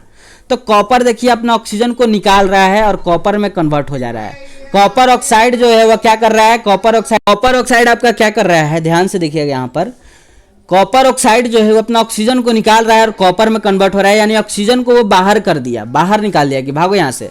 तो ऑक्सीजन बाहर हुआ, अब ऑक्सीजन बाहर हुआ तो ऑक्सीजन बाहर होता है और हाइड्रोजन ऐड होता है, यानी कि वो रिडक्शन होता है। ऐसे आप सोचेंगे, ऑक्सीजन भैया बताए थे कि बाहर निकलेगा और हाइड्रोजन को ऐड करेंगे, ये 2 प्रोसेस होता है तो हम उसको रिडक्शन बोलते हैं। यानी कि ऐसे भैया बताए हैं, यानी यहाँ से ऑक्सीजन बाहर निकला है, यानी कॉपर ऑक्साइड आपका क्या कर रहा है, तो रिडक्शन कर रहा है। आप ऐसे सोचेंगे एग्जाम में। और यहाँ देखेंगे हाइड्रोजन जो है रिएक्टेंट के साइड H2 है और प्रोडक्ट के साइड जाते हैं उसमें ऑक्सीजन ऐड हो रहा है। अच्छा, यानी ऐसे सोचेंगे आप, तो बोलेंगे कि अच्छा हाइड्रोजन ऑक्सीजन को ऐड कर रहा है यानी ऑक्सीडेशन हो रहा है। सिंपल सा रिडॉक्स रिएक्शन आपका वही हो जाएगा जिस रिएक्शन में ऑक्सीडेशन और रिडक्शन दोनों साइमल्टेनियसली, दोनों एक साथ हो रहा है, उस तरह के रिएक्शन को हम लोग रिडॉक्स रिएक्शन बोलते हैं। जैसे कि यहाँ पे आप एग्जाम्पल भी देख लिए हैं। चलिए आगे बढ़ जाते हैं। आगे क्या है भाई, तो ऑक्सीडाइजिंग एजेंट है। LIC एजेंट की तरह ऑक्सीडाइजिंग एजेंट भी होता है, सिंपल सी बात है। LIC एजेंट क्या करता है, अपना जो है LIC जो है वही करता है, उसी तरह से आपका ऑक्सीडाइजिंग एजेंट है। क्या है देखिए समझिएगा, a substance which help in the oxidation of another substance. यानी क्या करेगा ये ऑक्सीडाइजिंग एजेंट किसको कहेंगे कि ऐसा सब्सटेंस जो हेल्प करे किसी दूसरे को ऑक्सीडेशन कराने के लिए। ऐसा सब्सटेंस जो हेल्प करे किसी दूसरे सब्सटेंस को ऑक्सीडेशन कराने के लिए। और ऑक्सीडेशन होता कैसे है, वो प्रोसेस तो आपको पता चल गया है कि हम उसमें ऑक्सीजन ऐड करवा दें या फिर हम उसमें से हाइड्रोजन निकाल दें। ऑक्सीजन को या तो ऐड करवा दें या तो हाइड्रोजन को हम उसमें से माइनस कर दें यानी निकाल दें। इस 2 प्रोसेस अगर होगा तो इन दोनों प्रोसेस को हम लोग बोलते हैं ऑक्सीडेशन होता है। वहाँ पे क्या होता है, ऑक्सीडेशन होता है। यानी कि हमको कुछ ऐसा आपको एजेंट मिले, हमको कुछ ऐसा एजेंट मिले जिसमें ऑक्सीजन पहले से है, ऑक्सीजन उसमें पहले से है और वो किसी दूसरे एलिमेंट को वो ऑक्सीजन अपना दे रहा है कि जाओ तुम ऑक्सीडेशन करो और हम अपने आप को खुद से रिडक्शन करवा लेंगे। तो वो जो ऑक्सीजन जिसमें पहले से था वो दूसरे को दे रहा है कि मेरा ऑक्सीजन लेके तुम ऑक्सीडेशन कर लो, तो वो आपका सब्सटेंस क्या होगा, वो आपका सब्सटेंस आपका ऑक्सीडाइजिंग एजेंट कहेगा। एग्जाम्पल देके मैं अभी आपको मैं बताऊँगा, लेकिन आपको पहले समझना जरूरी है। तो आप समझ गए ऑक्सीडाइजिंग एजेंट किसको कहेंगे। चलिए नेक्स्ट आपका रिड्यूसिंग एजेंट। उसी तरह से रिड्यूसिंग एजेंट क्या करेगा, तो ये हेल्प करेगा किसी को रिड्यूस करने के लिए, एक सब्सटेंस दूसरे सब्सटेंस को हेल्प करेगा रिड्यूस करने के लिए। यहाँ पे एग्जांपल देके मैं आपको समझाता हूँ, यही एग्जांपल ले लेता हूँ। तो यहाँ पे देखिए कॉपर जो है उसमें पहले से ऑक्सीजन है, ये हाइड्रोजन को हेल्प कर रहा है कि जाओ तुम ऑक्सीडेशन करो मेरे ऑक्सीजन को लेकर। यानी कि यहाँ पर जो कॉपर ऑक्साइड है वो आपका कैसा है, तो वो आपका ऑक्सीडाइजिंग एजेंट है, ऑक्सीडाइजिंग एजेंट है। और वही रिड्यूसिंग एजेंट क्या होता है, वो किसी को हेल्प करता है रिड्यूस होने के लिए। यानी हाइड्रोजन बोल रहा है कि तुम अगर अपना ऑक्सीजन हमको दे दोगे तो तुम रिड्यूस हो जाओगे, हम तुमको रिड्यूस करने का हेल्प कर देंगे। यानी कि हाइड्रोजन आपका हेल्प कर रहा है ऑक्सीजन कॉपर को रिड्यूस करने के लिए। यानी कि यहाँ पर हाइड्रोजन कैसा है, तो हाइड्रोजन आपका रिड्यूसिंग एजेंट की तरह काम कर रहा है। हाइड्रोजन आपका यहाँ पे कैसे काम कर रहा है, रिड्यूसिंग एजेंट की तरह काम कर रहा है। उम्मीद है आपको समझ में आ गया होगा ऑक्सीडाइजिंग एजेंट और रिड्यूसिंग एजेंट। तो चलिए यहाँ तक हम लोगों ने काफ़ी अच्छी तरीके से पढ़ लिया है। अब कुछ फिगर हम लोग देख लेते हैं एक, और फिर उसके बाद बस हम लोग आगे बढ़ जाएंगे क्वेश्चन पे। अब यहाँ पे आपका पूरी तरह से चैप्टर समाप्त हो चुका है, जो पढ़ना था हमने आपको पढ़ा दिया है चैप्टर से रिलेटेड। और भी कुछ है तो पहले हम उसको देख लेते हैं, क्या और कुछ भी है क्या। हाँ, अभी एंडोथर्मिक एक्सोथर्मिक अभी बाकी है, कोरोजन और रेंसिडिटी, यहाँ तक अभी आपका चैप्टर बाकी है। फिर उसका हम लोग ऑब्जेक्टिव क्वेश्चन करेंगे, यानी कुछ टॉपिक और बाकी है उसको देख लेंगे। लेकिन उससे पहले आपको एक फिगर में आपको बताना चाहता हूँ। इस फिगर से आपको बस ये मैं बताना चाहता हूँ कि अगर आपको हाइड्रोजन का टेस्टिंग करने के लिए दे दिया जाए कि किसी रिएक्शन में हाइड्रोजन निकल रहा है कि नहीं निकल रहा है, आप उसको कैसे टेस्ट करेंगे, कैसे आप उसको जज करेंगे। तो कुछ नहीं करना है, एक मैच स्टिक लीजिएगा, यानी एक माचिस का तिल्ली लीजिएगा, उसको जलाइएगा, और जो आपका यहाँ पे दिया गया है रिएक्शन, उस रिएक्शन से जो गैस निकल रहा है उसके सामने से इस जलते हुए स्टिक को लाइएगा। जैसे आप जलते हुए स्टिक को लाइएगा तो यहाँ पे एक पट पट पट यानी पॉप साउंड आपको देखने को मिलेगा। तो आप समझिएगा कि वहाँ पे क्या होगा, वहाँ पे आपका हाइड्रोजन निकल रहा है। यानी ये जो गैस निकल रहा है इस रिएक्शन में, इस बोतल के अंदर से जो गैस निकल रहा है वो आपका कौन सा गैस है, हाइड्रोजन गैस है। आप इसको जज कर सकते हैं इस तरह से, हाइड्रोजन गैस को। और वही अगर कार्बन डाइऑक्साइड गैस को आपको जज करना है तो कुछ नहीं करेंगे, ये जो आपका इसमें कार्बन डाइऑक्साइड गैस है, इस रिएक्शन, यह जो कार्बन डाइऑक्साइड गैस है, इस रिएक्शन में आप जैसे ही डालिएगा, ये अब सिंपल सा, पहले ये कोई अलग कलर का रिएक्शन था, जैसे ये कार्बन डाइऑक्साइड गैस यहाँ से गया गैस जा रहा है और इस सॉल्यूशन में आके मिला। इस सॉल्यूशन में जैसे ही आके मिला तो इसका कलर देखिए क्लाउडी हो गया, क्लाउडी कलर का हो गया ये ठीक है, कैसा कलर का हो गया। और ये सॉल्यूशन किस चीज का था, तो ये सॉल्यूशन आपका क्या था, लाइम वाटर था, लाइम वाटर था। यानी लाइम वाटर किस कलर में चेंज कर गया, कार्बन डाइऑक्साइड गैस आने पर तो क्लाउडी कलर में चेंज कर गया। तो हम समझ जाएंगे कि वो जो गैस आया था वो कौन सा गैस था, तो वो गैस कार्बन डाइऑक्साइड गैस था, जो कि लाइम वाटर को चेंज किया कलर में, कैसा, क्लाउडी कलर में चेंज कर दिया। तो हम समझ जाएंगे कि वो गैस कौन सा है, वो कार्बन डाइऑक्साइड गैस है। उम्मीद है इतना आपको समझ में आएगा कि कैसे आप जज करेंगे हाइड्रोजन और कार्बन डाइऑक्साइड गैस को, समझे। हाँ, तो कार्बन डाइऑक्साइड गैस किस तरह, कौन सा प्रोसेस में हम लोग जज करते हैं, तो लाइम वाटर प्रोसेस में हम लोग कार्बन डाइऑक्साइड गैस को जज करते हैं कि वो कौन सा गैस है, कार्बन डाइऑक्साइड गैस है या फिर दूसरा है। और हाइड्रोजन के लिए पॉप साउंड आप याद रखेंगे मैच स्टिक से, ठीक है। चलिए, बाकी ये रिएक्टिविटी सीरीज का चर्चा मैंने कर दिया आपके साथ। अब आपके पास एक्सोथर्मिक और एंडोथर्मिक रिएक्शन बचता है, फिर कोरोजन और रेंसिडिटी बचता है, उसको भी हम लोग डिस्कस करके और फिर ऑब्जेक्टिव टाइप क्वेश्चन पे बढ़ जाएंगे आगे, ठीक है। मजा आ रहा है तो सेशन को लाइक कीजिएगा, ठीक है। तो एक्सोथर्मिक रिएक्शन किसको कहेंगे फ्रेंड, दिस रिएक्शन, ध्यान दीजिएगा, ऐसा रिएक्शन जिसमें आपका क्या होता हो, इवोल्यूशन ऑफ हीट, यानी हीट निकलता हो, हीट क्या होता हो, हीट आपका बाहर निकलता हो, ठीक है। इसमें हीट देना नहीं पड़ रहा है, इस रिएक्शन में हीट पहले से ही है और वो हीट बल्कि वहां उस रिएक्शन से निकल रहा है, बाहर निकल रहा है, बाहर। तो इस तरह के रिएक्शन को हम लोग क्या बोलेंगे, एक्सोथर्मिक रिएक्शन बोलेंगे, जिसमें हीट आपका खुद उस रिएक्शन से बाहर निकल रहा है, उस तरह के रिएक्शन को हम लोग एक्सोथर्मिक बोलेंगे। जिसमें आपका मीथेन जो ऑक्सीजन से रिएक्शन करता है तो कार्बन डाइऑक्साइड प्लस में वाटर बनता है और कुछ हीट जो इसमें रहता है इस रिएक्शन में वो बाहर की ओर निकल जाता है, ठीक है। देखते हैं इस तरह के रिएक्शन में अब जब आप उस जो बर्तन है, जो भी वेसल्स, उसको टच कीजिएगा तो जो वेसल्स है वो काफ़ी ज़्यादा हॉट हो जाता है, काफ़ी ज़्यादा गर्म हो जाता है, यानी वहाँ से हीट बाहर निकल रहा है इस तरह के रिएक्शन में। ठीक है, तो आप समझिए कि उस तरह के रिएक्शन में हीट बाहर निकल रहा है, यानी वो रिएक्शन कैसा है, तो एक्सोथर्मिक रिएक्शन है, ये बात आप ध्यान रखेंगे। और सेम उल्टा है एंडोथर्मिक में। एंडोथर्मिक रिएक्शन में आपको हीट अलग से देना पड़ता है, यानी कि occurs by the absorption of heat and energy, यानी कि एंडोथर्मिक रिएक्शन में हीट का एब्जॉर्प्शन होता है, यानी ये हीट को एब्जॉर्ब कर लेता है अपने अंदर, यानी इसको हीट का ज़रूरत होता है।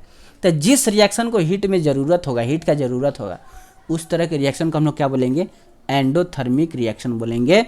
और इससे आप याद रख सकते हैं कि जो आपका डिस्प्लेसमेंट रिएक्शन था, सॉरी, जिसमें आपका जो डिकम्पोजिशन रिएक्शन था, जिसमें 3 टाइप्स पड़े थे, थर्मल डिकम्पोजिशन, फिर उसके बाद इलेक्ट्रोलाइसिस, फिर उसके बाद सनलाइट वाला पड़े थे, यानी कि डिकम्पोजिशन रिएक्शन आपका कैसा रिएक्शन है, तो एंडोथर्मिक रिएक्शन है। इस तरह से भी क्वेश्चन आपसे पूछा जा सकता है। और इसका ये है आपका मरकरी ऑक्साइड को हीट दिया गया, अब ये हीट एब्जॉर्ब करके ये मरकरी और प्लस में आपका ऑक्सीजन में आपका कन्वर्ट हो जाता है। ठीक है, तो इस तरह से आपका ये रिएक्शन होता है एक्सोथर्मिक और एंडोथर्मिक। उम्मीद है आपको समझ में आ गया होगा। अब बढ़ जाते हैं अपने लास्ट टॉपिक कोरोजन और रेंसिडिटी पर। तो कोरोजन का मतलब कुछ नहीं होता है, आपका जो जंग लगता है वही है आपका कोरोजन। ठीक है, तो the phenomena due to which metals are slowly eaten away by the reaction of air, यानी कुछ नहीं है ऐसा फिनोमिना जिसमें ये जो मेटल है, इस पे देखते हैं ये धीरे धीरे ये जो है खियाने लगता है, खियाना आप इसको बोल सकते हैं, या फिर ईट बोल सकते हैं कि ईटन हो रहा है, यानी कि ख़त्म होते चला जा रहा है, धीरे धीरे घसता हुआ चला जा रहा है। पहले ये मेटल इतना मोटा था, फिर ये इतना थोड़ा सा पतला हुआ, फिर ये और पतला हुआ, फिर ये और पतला हुआ, छोटा भी होते चला जा रहा है, फिर और पतला हुआ, फिर इतना हुआ कि ये पूरा ख़त्म हो गया। यानी ये जो मेटल है वो धीरे धीरे ये ख़त्म होते चला जा रहा है, यानी इस पर जंग लगा हुआ है। ख़त्म क्यों हो रहा है? क्योंकि इस पर जंग लगा है, इस पर कोरोजन प्रोसेस हो रहा है, कोरोजन प्रोसेस हो रहा है। तो बस उसी को हम लोग कोरोजन बोलते हैं, यानी कि स्लोली जो मेटल है वो ईटेन हो जा रहा है। किस रिएक्शन से? क्योंकि वो एयर के साथ रिएक्ट करते रहता है मेटल, एयर के साथ, वाटर के साथ जो है आपका रिएक्शन होते रहता है। जो एटमॉस्फेयर में जो है आपका कुछ वाटर जो मौजूद होता है उसके साथ जो है वो अपना रिएक्शन करता है। इस तरह के रिएक्शन को हम लोग कोरोजन रिएक्शन बोलते हैं। उम्मीद है ये चीज़ आपको समझ में आया होगा। तो रस्टिंग किसको कहते हैं? रस्टिंग ऑफ आयरन किसको कहते हैं? तो कोरोजन ऑफ आयरन या फिर rusting of iron is called rusting. ठीक है, तो रस्टिंग ऑफ आयरन जो है क्या होता है कि जो कोरोजन होता है, आयरन पे जो जंग लगता है उसी को हम लोग रस्टिंग बोलते हैं। जो आयरन पे जंग लगता है उसी को हम लोग रस्टिंग बोलते हैं। और इस रिएक्शन को फ्रेंड याद रखिएगा, ये रिएक्शन आपसे 10 बार पूछा गया है एग्जाम में। तो आयरन का 4 मॉलिक्यूल्स प्लस में ऑक्सीजन यानी O2 का 3 मॉलिक्यूल्स प्लस में हाइड्रोजन जो X मॉलिक्यूल्स में है, ठीक है, इसका रिएक्शन करते हैं तो हाइड्रेट आयरन ऑक्साइड आपका फॉर्म होता है, जो कि एक रस्ट होता है, एक जंग होता है, एक जंग होता है। और इस तरह के प्रोसेस को हम लोग क्या बोलते हैं? क्या बोलते हैं? रस्टिंग बोलते हैं, जिसमें आयरन पे ऑक्सीजन और वाटर का जो रिएक्शन होता है तो रस्टिंग हो जाता है, आपका जंग लग जाता है। Formation of green layer over copper, copper पे जो ग्रीन लेयर आ जाता है वो किस तरह के फॉर्मेशन से होता है, कैसे फॉर्मेशन उसका ग्रीन लेयर का होता है, जिसको आप काऊ भी बोल सकते हैं, जो काऊ हो जाता है वो सब चीज़ को तो कॉपर पे जो आपका ग्रीन लेयर आ जाता है वो आपका किस प्रोसेस होता है, वो कैसे होता है, उसको समझ लेते हैं। तो न्यू जो कॉपर आप लेते हैं, कहीं से खरीद के लाते हैं, उसका कलर होता है ब्राउन इन कलर होता है। कॉपर का जब नया नया होता है तो उसका कलर कैसा होता है? ब्राउन कलर का होता है।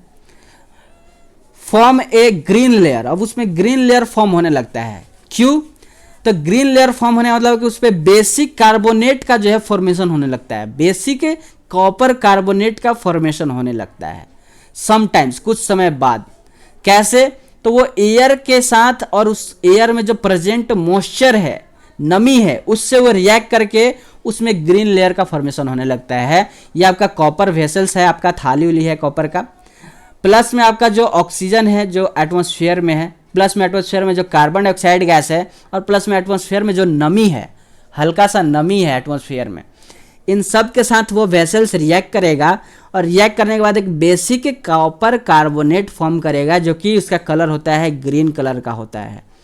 ठीक है, जैसे कैसा कलर होता है, ग्रीन कलर का होता है और उसी को बोलते हैं ग्रीन लेयर ओवर कॉपर। ठीक है, उम्मीद है आपको ये चीज़ समझ में आया होगा। Corrosion cause damage to a car bodies, car का बॉडी जो है काफ़ी दिन तक कार या फिर साइकिल रखे रहते हैं तो क्या होता है, उसमें जंग लगना स्टार्ट हो जाता है, तो कोरोजन आपको वो करता है। ब्रीज्ड को जंग लगाने लगता है अगर आप उस पर पेंटिंग वेंटिंग नहीं करेंगे तो। ठीक है, आयरन जो आपका है, सीप है, यानी कि हर ऑब्जेक्ट पे जो है आपका जंग लगने लगेगा, मेटल ऑब्जेक्ट पे।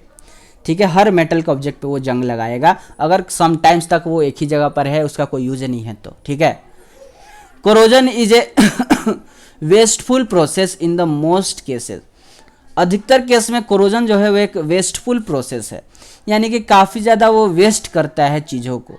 एवरी ईयर, हर साल जो है, a lot of tons of various metals especially iron were wasted in the country, हमारे कंट्री में जो है हर साल काफ़ी सारे मेटल्स जो है वो बर्बाद हो जाते हैं इस कोरोजन के कारण ही। इस जंग लगने के कारण ही हमारे कंट्री में जो है हर साल कितने मेटल्स जो है वो बर्बाद हो जाते हैं। तो काफ़ी ये वेस्टफुल प्रोसेस है, लेकिन अब क्या किया जाए, ऐसा प्रोसेस ही। अब इसको बचाने के लिए हमको फिर या तो उस मेटल में पेंट करना पड़ेगा, ठीक है, पेंटिंग डिजाइनिंग दिखाना पड़ेगा।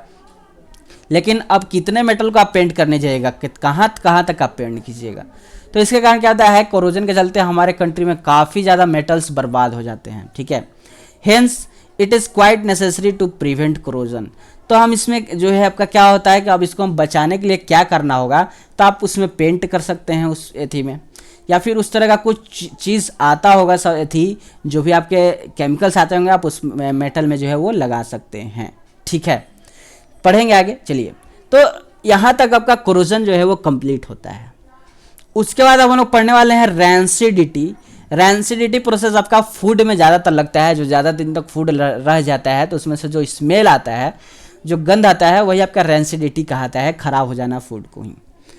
ठीक है, तो it is a process of slow oxidation of oil and fats present in our food material resulting in the production of foul odour and the taste is them.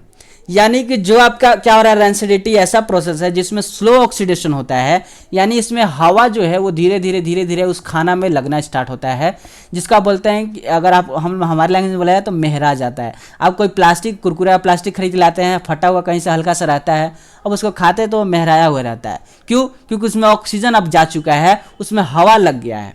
ठीक है, तो आपका स्लो प्रोसेस होते रहता है उस फूड में। ठीक है, अगर आप उसको काफ़ी दिन तक रखिएगा उस फूड को तो उसमें एक स्लो प्रोसेस होता है जिसको आप रैंसिडिटी बोलते हैं, जो स्लो ऑक्सीडेशन करता है उस फूड को, यानी उस फूड में स्लो ऑक्सीडेशन लगता है।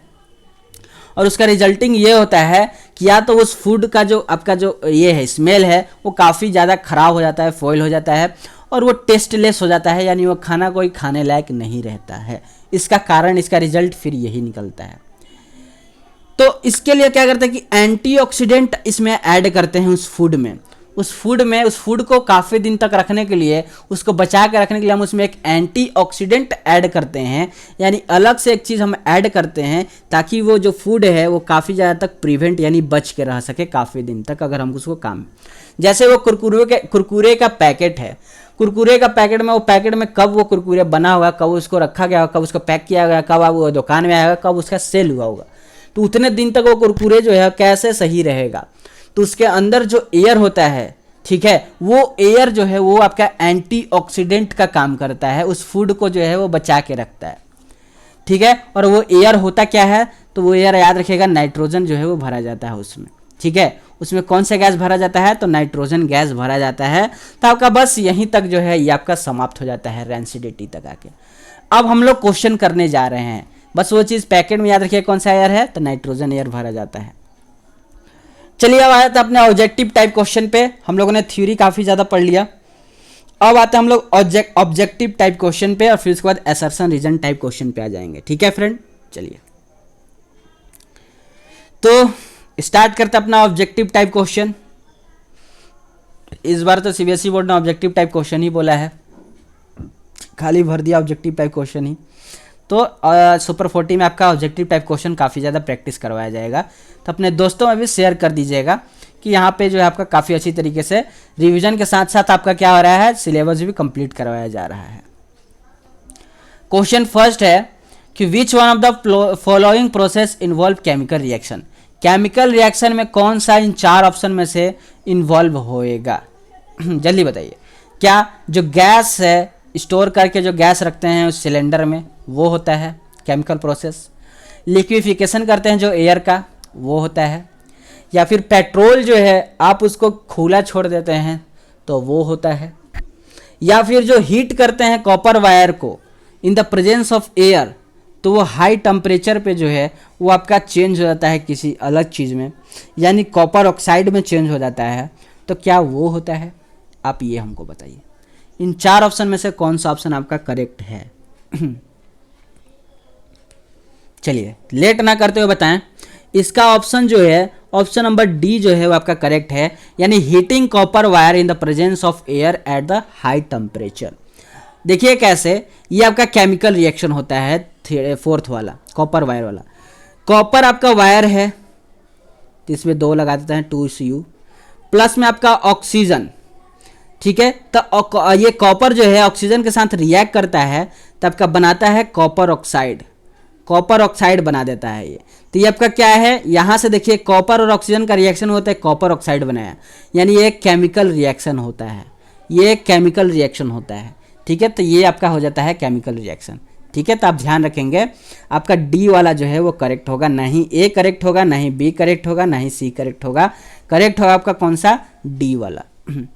नेक्स्ट क्वेश्चन है कि आपको बताना है कि क्या बताना है कि the number of atom of each element is conserved in any chemical reaction. Her chemical reaction में जो नंबर ऑफ एटम है वो कंजर्व्ड होता है, यानी फिक्स होता है, यानी रिएक्टेंट के साइड जितना एटम है उतना ही प्रोडक्ट के साइड होता है। क्या ये सही है?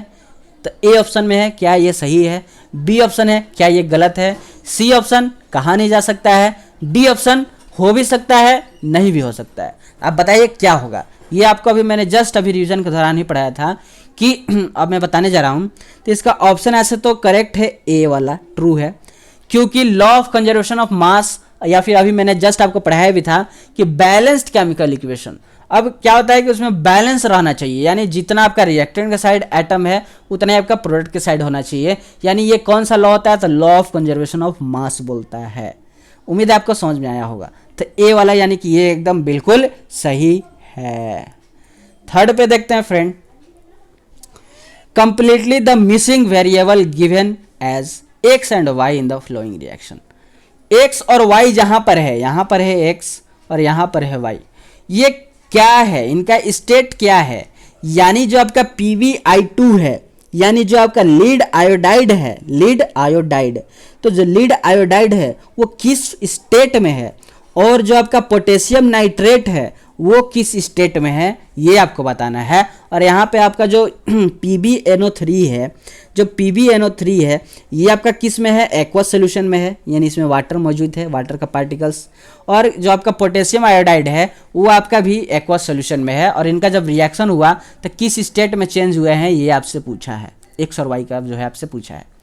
क्या वो एक्वस और एक्वस, यानी एक्स भी एक्वस सोल्यूशन है और वाई भी एक्वस सोल्यूशन में चेंज हो गया, या फिर दोनों सॉलिड में, या फिर एक्स वाला एक्वस में और वाई वाला सॉलिड में, या फिर आपका एक्स वाला सॉलिड में और वाई वाला एक्वस में।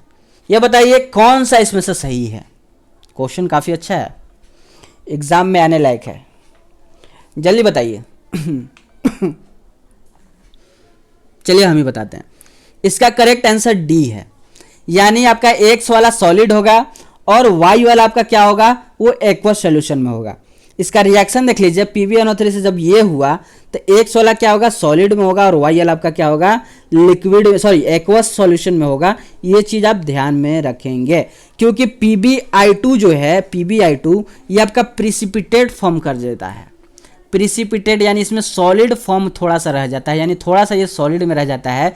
अब प्रिसिपिटेट है तो सॉलिड फॉर्म में रहता है PbI2, तो सॉलिड हो जाएगा, यानी सॉलिड फॉर्म में है। और KNO3 जो है इसमें हल्का सा वाटर का मात्रा जो है आ जाता है, इसलिए ये आपका एक्वस सोल्यूशन में आपका हो जाता है। चलिए, तो इस तरह से थर्ड तक हम लोगों ने काफ़ी डिटेल में लेक्चर को जो है कंप्लीट कर रहे हैं, ठीक है। हर एक क्वेश्चन को भी काफ़ी डिटेल में पढ़ते जा रहे हैं। यहाँ भी आपसे एक्स और वाई का ही वैल्यू पूछा है।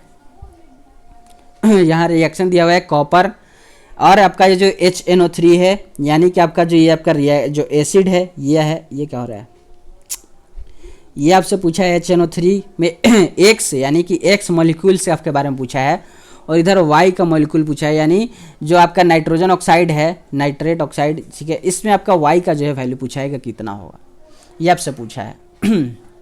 सिंपल सा है, इन दोनों रिएक्शन का बैलेंस कर दीजिए, बैलेंस करके देख लीजिए कितना होगा। देख लीजिए इधर एक्स वाला में देखिए हाइड्रोजन और इधर देखिए हाइड्रोजन, रिएक्टेंट और प्रोडक्ट दोनों साइड हाइड्रोजन देखिए कितना है। तो एक्स वाले साइड तो अभी हमको पता नहीं है हाइड्रोजन कितना है, ऐसे हाइड्रोजन ये रिएक्टेंट के साइड और इधर प्रोडक्ट के साइड का हाइड्रोजन देख लेते हैं। तो प्रोडक्ट के साइड हाइड्रोजन कितना है, 2 दूनी 4 है। प्रोडक्ट के साइड हाइड्रोजन 4 है और कहीं तो है नहीं, यानी प्रोडक्ट के साइड हाइड्रोजन 4 है तो रिएक्टेंट के साइड भी हाइड्रोजन 4 होना चाहिए। चलिए ठीक है, बैलेंस कर दिए। एन देख लेते हैं, एन रिएक्टेंट के साइड और प्रोडक्ट के साइड एन देख लेते हैं।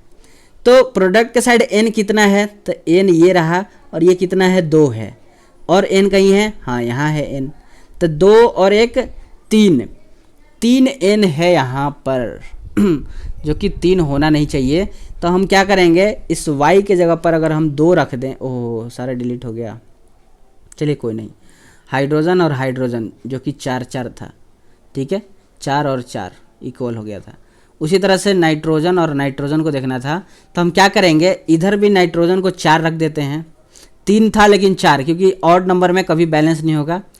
इवन करने के लिए हम क्या करेंगे, इस y की जगह पर अगर हम 2 रख दें तो नाइट्रोजन 2 हो जाएगा, नाइट्रोजन 2 हो जाएगा, तो 2 हाइड्रोजन नाइट्रोजन हो गया यहाँ पर, और यहाँ पर भी 2 नाइट्रोजन यानी 4 नाइट्रोजन, और इधर 4 हुआ। रिएक्टेंट प्रोडक्ट के साइड अगर हाइड्रोजन नाइट्रोजन 4 हो गया तो आपका रिएक्टेंट के साइड भी आपका जो है क्या होना चाहिए, नाइट्रोजन 4 होना चाहिए, तो 4 इधर भी हो जाएगा।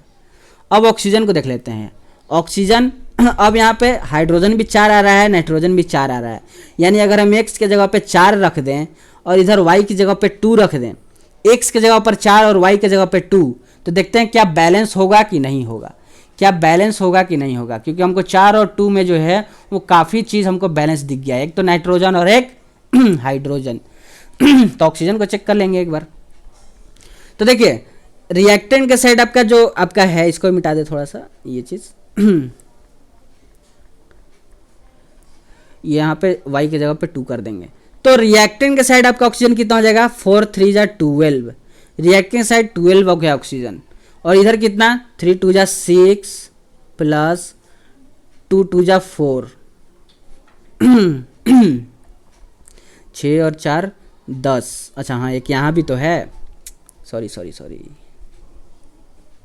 एक यहाँ भी तो ऑक्सीजन 2 है, 10 और 2 12 ऑक्सीजन हो जाएगा यहाँ पर, कितना 12, तो 12 इधर भी ऑक्सीजन आ गया, इधर भी आपका 12 ऑक्सीजन आ गया।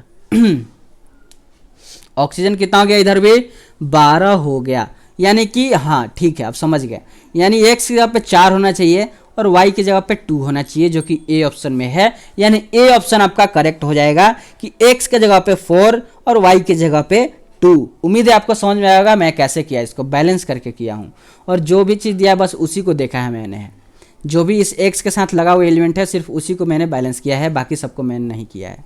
ठीक है, इस तरह से आप कर सकते हैं इस तरह के क्वेश्चन को। नेक्स्ट आगे बढ़ जाते हैं। 5th क्वेश्चन में आपसे रिएक्शन देकर पूछा है कि कौन सा ये आपका इक्वेशन है, आपका टाइप का रिएक्शन है। CaO प्लस H2O, 2 सब्सटेंस यहाँ पे हैं और वो एक सिंगल सब्सटेंस में कन्वर्ट हो रहे हैं। मैंने इसे कौन सा रिएक्शन बताया था जिसमें 2 सब्सटेंस सिंगल सब्सटेंस में कन्वर्ट होता है, तो सर जी 2 है सिंगल में कन्वर्ट हो रहा है, यानी कंबाइन हो रहा है। कंबाइन यानी कॉम्बिनेशन, यानी कॉम्बिनेशन कहाँ है सर जी, कॉम्बिनेशन सेकंड में दिख रहा है। अच्छा सेकंड ऑप्शन देख लेते हैं, सेकंड कहाँ है, सेकंड तो सिर्फ सी वाले में दिख रहा है, और सेकंड हम एकदम 100% सही है, यानी कि 4th वाला भी होना चाहिए। तो CaO और H2O में आपको पता था, मैंने बताया भी था कि ये रिएक्शन कब होगा, जब हम इसमें हीट देंगे तभी ये आपका रिएक्शन होगा, यानी कि ये एक्सोथर्मिक रिएक्शन भी है। ये कौन सा है रिएक्शन, ये आपका एक्सोथर्मिक रिएक्शन, सॉरी इसमें से हीट निकलेगा ना, वही तो मैं बोलूँ यार, इसमें से आपका हीट निकलता भी है, हीट क्या होता है, निकलता है।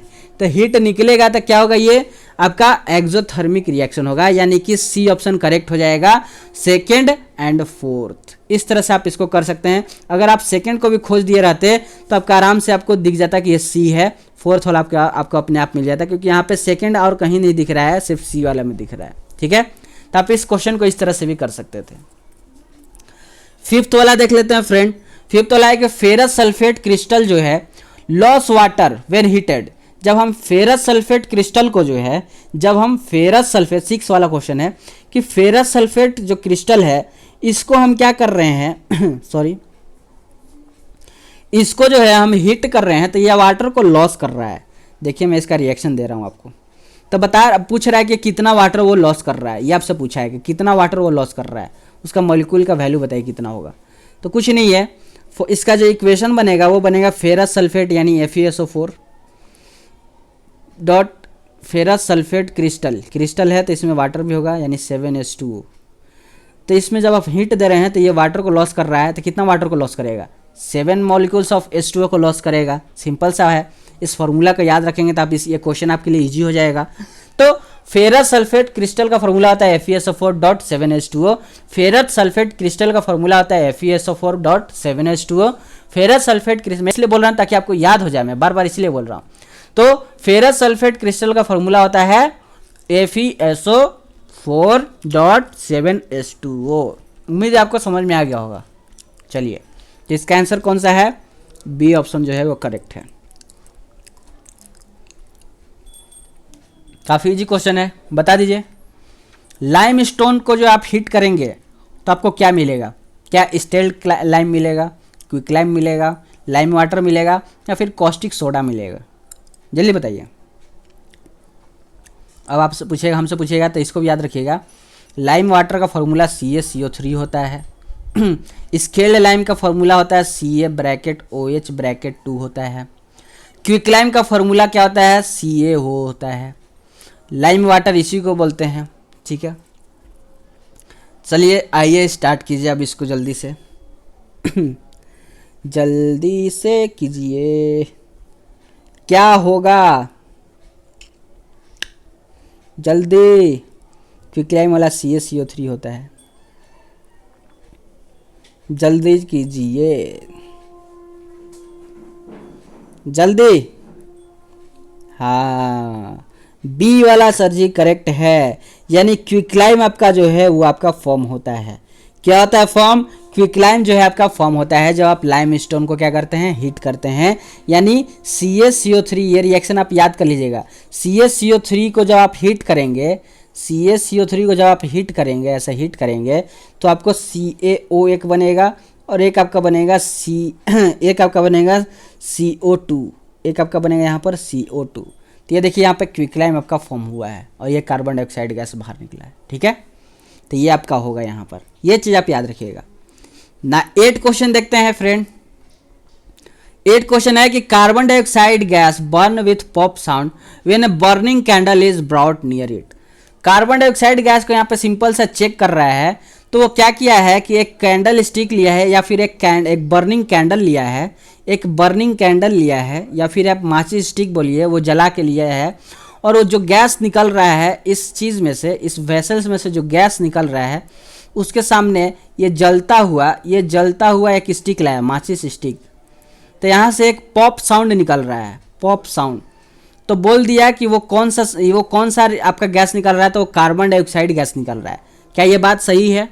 माचिक स्टिक लाते हैं तो जो वेसल्स में से जो साउंड निकलता है, पॉप साउंड निकलता है, वो क्या कार्बन डाइऑक्साइड गैस का होता है? क्या ये बात सही है? तो बोलेंगे कि नहीं, कैसे, ये तो बात एकदम गलत है, यानी बी ऑप्शन आपका करेक्ट है। पॉप साउंड निकलेगा तो हाइड्रोजन होगा। कार्बन डाइऑक्साइड गैस वाला तो लाइम वाटर वाला में चेकिंग करेंगे, जिसमें आपका क्लाउडी बन जाता है, कलर चेंज हो जाता है लाइम वाटर का। ठीक है, तो आप ऐसे इसको कर सकते हैं। आपको दिख रहा होगा फायदा, चैप्टर का रिवीजन के बाद मैं क्वेश्चन करा रहा हूं। तो 9th है कि the formation of quicklime and carbon dioxide gas from calcium carbonate is an example of. जो फॉर्मेशन होता है क्विकलाइम का और कार्बन डाइऑक्साइड गैस का कैल्शियम कार्बोनेट से, वो किसका एग्जाम्पल है? वो किसका एग्जाम्पल है आपसे सिंपल सा पूछा है। यानी जो CaCO3 था, इसका जो हीट देने के बाद जो यहाँ पे CaO प्लस CO2 बना था, ये किसका एग्जाम्पल है, किस रिएक्शन का? क्या ये फोटोकेमिकल डिकम्पोजिशन रिएक्शन का है? मतलब कि ये क्या ये फोटोकेमिकल यानी जो लाइट से निकला हुआ जो रहती है उसका ये है, या फिर ये आपका कौन सा है, या फिर आपका ये थर्मल डिकम्पोजिशन रिएक्शन से है, या फिर ये आपका क्या है ऑक्सीडेशन रिएक्शन है, या फिर डिस्प्लेसमेंट रिएक्शन है? ये आपसे पूछ रहा है सिंपल सा। तो सिंपल से देखिए इसमें हीट दिया है यानी टेम्परेचर से रिलेटेड है, यानी थर्मल डिकम्पोजिशन रिएक्शन ये हो जाएगा। उम्मीद है आपको ये चीज़ समझ में आया होगा। 9 क्वेश्चन ऑब्जेक्टिव क्वेश्चन का लास्ट क्वेश्चन पढ़ते हैं, फिर उसके बाद हम लोग असर्शन रीजन पे आ जाएंगे, ठीक है। उसके बाद नेक्स्ट और कभी ले लेंगे इसका मैराथन MCQ का और असर्शन रीजन, और केस बेस्ड स्टडी वाला जो भी है, केस स्टडी जो क्वेश्चन है उसको भी हम लोग पढ़ेंगे आगे कभी, ठीक है। उसके लिए आप पहले चैनल को सब्सक्राइब कर लीजिए ताकि इस तरह का वीडियो आपसे मिस ना हो, काफ़ी इंपॉर्टेंट वीडियो हो जाता है। नेक्स्ट आपका कि इलेक्ट्रोलाइसिस हो रहा है, इलेक्ट्रोलाइसिस रिएक्शन आप पढ़ क्या है? तो इलेक्ट्रोलाइसिस हो रहा है वाटर का, तो डिकम्पोजिशन रिएक्शन हो रहा है वहाँ पर। तो पूछ रहा है कि जो हाइड्रोजन है और ऑक्सीजन है उनका रेशियो क्या है? तो आप पढ़े थे जब H2O का इलेक्ट्रोलाइसिस हुआ था तो वो H2 और प्लस में 2H2 प्लस में O2 के फॉर्म में गया था, ये 2H2 प्लस O2 के फॉर्म में गया था।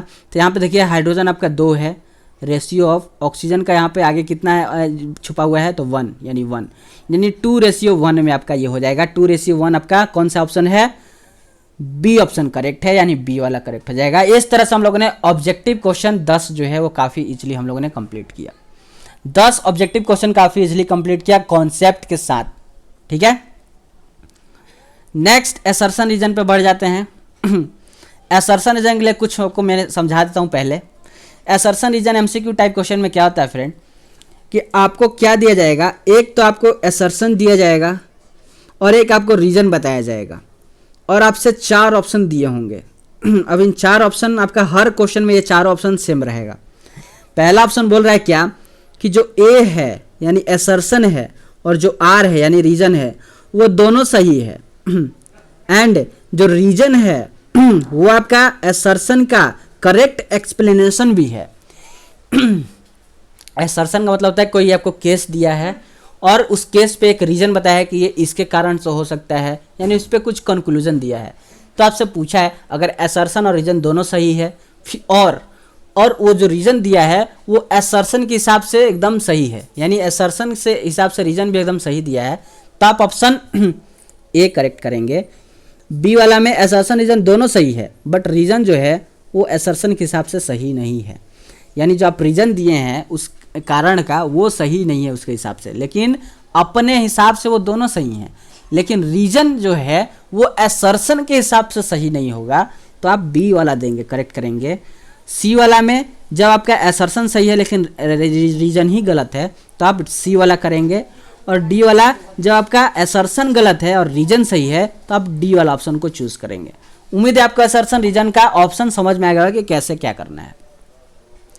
तो अब मैं आपसे क्वेश्चन पूछ रहा हूँ असर्शन रीजन से।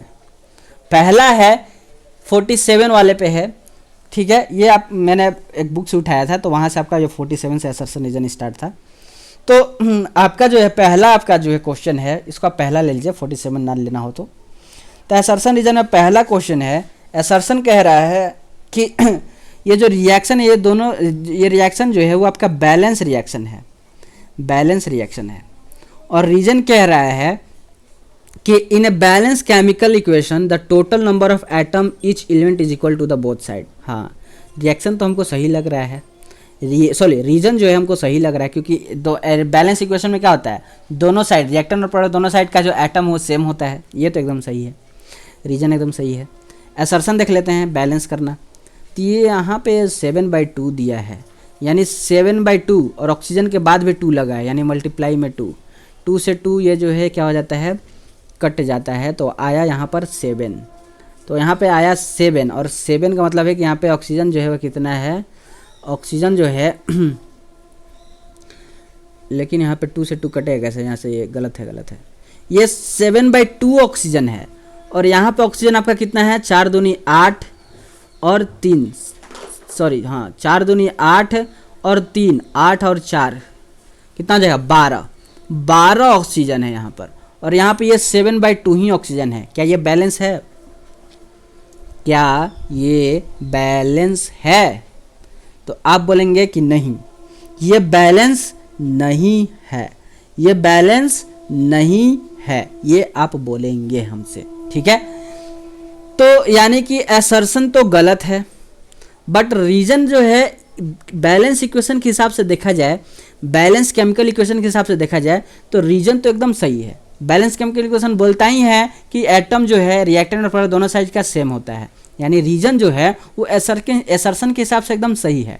बट असर्शन जो है वो गलत है, असर्शन जो है वही गलत है। तो आप इसमें कौन सा ऑप्शन करेंगे करेक्ट?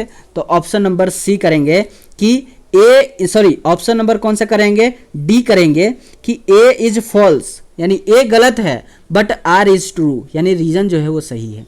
ये आप करेंगे सही। उम्मीद आपको समझ में आएगा कि कैसे हुआ। यहाँ पे ये बैलेंस ही नहीं है, ऑक्सीजन यहाँ पे 7/2 है और इधर ऑक्सीजन आपका टोटल 12 है, तो बैलेंस ही नहीं है, यानी कि आपका असर्शन जो है वो गलत है, लेकिन रीजन एकदम सही था, ठीक है। नेक्स्ट है क्वेश्चन, असर्शन दिया है कि आपका कैल्शियम कार्बोनेट जो है उसको हीट करने पे कैल्शियम यानी क्विकलाइम और प्लस में कार्बन डाइऑक्साइड मिलता है। ये रिएक्शन अभी हम लोग पढ़ के आए हैं, इस रिएक्शन को अभी हम लोगों ने पढ़ के आया है, तो ये तो एकदम सही है। देखते हैं हम लोग, देख लिए। बोल रहा है कि ये आपका फोटोकेमिकल डिकम्पोजिशन जो है रिएक्शन होता है in the presence of sunlight के प्रेजेंस में ये रिएक्शन होता है। क्या ये बात सही है? क्या ये फोटो रिएक्शन है? क्या ये फोटोकेमिकल डिकम्पोजिशन रिएक्शन है? तो आप बोलेंगे अरे ये कैसे हो सकता है? नहीं नहीं नहीं नहीं, ये तो आपका फोटोकेमिकल रिएक्शन नहीं है, डिकम्पोजिशन रिएक्शन, ये तो आपका थर्मल है, हीट दिया हुआ है। यानी आपका असर्शन तो सही है बट रीजन गलत है। असर्शन तो सही है बट रीजन जो है वो आपका क्या है? गलत। रीजन, एक सेकेंड रुकिएगा। Photochemical decomposition is the presence of sunlight, ये तो सही बोला ही है कि जो फोटोकेमिकल डिकम्पोजिशन होता है वो सनलाइट के प्रेजेंस में होता है, यानी रीजन भी अपने हिसाब से सही है और असर्शन भी, इनका रिएक्शन जो होता है, अब पढ़ के आए हैं पीछे हम लोग कि ये रिएक्शन होता है, यानी असर्शन और रीजन दोनों सही है। अब हमको ये देखना है कि क्या असर्शन जो दिया है उसके हिसाब से रीजन सही है कि नहीं है, यानी उसके हिसाब से जो कारण दिया है, जो केस हमारा है, यानी ये रिएक्शन जो है क्या वो फोटोकेमिकल रिएक्शन है? क्या वो फोटोकेमिकल रिएक्शन है उसका रीजन जो दिया है? तो आप बोलेंगे कि नहीं, ये जो रिएक्शन दिया है ये आपका थर्मल रिएक्शन है और यहाँ पे आपसे रीजन बोला है फोटोकेमिकल का, तो ये गलत है। यानी असर्शन और रीजन दोनों सही है, लेकिन असर्शन के हिसाब से रीजन गलत है। तो कौन सा ऑप्शन मारेंगे? टिक बी वाला, यानी बोथ ए एंड आर, यानी असर्शन और रीजन दोनों ट्रू है but reason is not correct explanation of A. A के हिसाब से, एक्सप्लेनेशन ऑफ ए के हिसाब से देखा जाए तो रीजन जो है वो करेक्ट नहीं है। बाकी अपने हिसाब से देखा जाए तो रीजन और असर्शन दोनों अपने अपने जगह पर सही है, लेकिन अगर असर्शन के हिसाब से रीजन को देखा जाए एक्सप्लेनेशन के हिसाब से तो वो गलत है, ठीक है। तो 48 भी हो गया। 49 देखते हैं और 50 दोनों एक साथ है। बोला क्या है कि असर्शन है कि quicklime react with vigorous with water releasing a large number of heat. जो आपका जो क्विकलाइम है वो रिएक्ट करता है विगोरस वाटर से, यानी एक तरह से वाटर से रिएक्ट करता है, तो large number of amount of heat जो है वो प्रोड्यूस करता है। Large number of amount of heat जो है वो प्रोड्यूस करता है। हाँ, ये बात तो सही है कि क्विकलाइम जब रिएक्ट करता है तो वहाँ से हीट निकलता ही है, ये तो सही है। The above chemical reaction is known as exothermic. अब वहाँ से हीट निकल रहा है तो एक्सोथर्मिक तो होगा ही, यानी असर्शन और रीजन दोनों सही है और असर्शन के हिसाब से रीजन भी एकदम सही है, यानी ए वाला करेक्ट हो जाएगा आपका। उसके बाद 15 है कि photosynthesis is consider as an endothermic reaction. जो फोटोसिंथेसिस रिएक्शन है वो आपका क्या है? एंडोथर्मिक रिएक्शन होता है। हाँ, फोटोसिंथेसिस आपका एंडोथर्मिक रिएक्शन होता ही है, ठीक है। फोटोसिंथेसिस जो होता है वो सन जो है आपका हीट लेता है प्लांट, और प्लांट जब सन का हीट लेता है तो क्या होता है? वो एंडोथर्मिक रिएक्शन होता है। उसमें एनर्जी हमको क्या होना पड़ता है? उसमें हमको एनर्जी क्या होना पड़ता है? लेना पड़ता है। अलग से एनर्जी लेंगे तभी फोटोसिंथेसिस होगा, यानी सन का एनर्जी जब आएगा तभी प्लांट में फोटोसिंथेसिस प्रोसेस होगा, यानी एनर्जी हमको लेना है अलग से, यानी कि वो एंडोथर्मिक रिएक्शन होगा, यानी ए वाला तो करेक्ट है। बी वाला है कि energy gets release in the process of photosynthesis. क्या फोटोसिंथेसिस के दौरान एनर्जी प्रोड्यूस होता है? फोटोसिंथेसिस के दौरान क्या एनर्जी प्रोड्यूस होता है? तो आप बोलेंगे नहीं, फोटोसिंथेसिस के दौरान एनर्जी थोड़ी प्रोड्यूस होता है, एनर्जी वहाँ पे एब्जॉर्ब होता है। सनलाइट से जो एनर्जी आ रहा है वो फोटोसिंथेसिस एब्जॉर्ब करता है, तभी हम उसको एंडोथर्मिक रिएक्शन बोलते हैं। क्योंकि एंडोथर्मिक रिएक्शन में भैया बताए हैं कि एनर्जी क्या होता है, एब्जॉर्ब तो है। यानी असर्तन तो सही है लेकिन रीजन गलत है, यानी कि सी वाला आप करेक्ट कर देंगे। उम्मीद है इतना आपको समझ में आया होगा। नेक्स्ट देखते हैं 51 एंड 52। 51 है कि एक रिएक्शन ये दिया है, in above reaction is known as displacement reaction. क्या ये डिस्प्लेसमेंट रिएक्शन है? तो Fe जो है, Al जो है वो Fe को डिस्प्लेस कर दिया है, Al जो है वो Fe को डिस्प्लेस कर दिया है और उसके जब पिया गया है। हाँ, असर्शन तो सही है। अल्युमिनियम बिंग्स, इसको आप रिएक्टिविटी सीरीज में करके देख लेंगे। अल्युमिनियम जो है वो आपका आयरन से जो है वो ऊपर रहता है, ठीक है, इसलिए ये डिस्प्लेस हो गया है आयरन वहाँ से। तो ये आपका रीजन तो सही है, यहाँ रिएक्शन तो ये होगा ही और डिस्प्लेसमेंट रिएक्शन ही होगा। अब बोल रहा है कि aluminium is more reactive than iron, इसलिए डिस्प्लेस किया है आयरन को। ये भी बात सही है, यानी दोनों जो है वो आपका क्या है, सही है। दोनों जो है आपका क्या है, सही है। एक्सप्लेनेशन और वो, यानी कि ऑप्शन नंबर कौन सा करेक्ट हो जाएगा, ए। ठीक है, रिएक्टिविटी सीरीज से मैंने अभी इसको सॉल्व किया, उम्मीद आप समझ गए होंगे।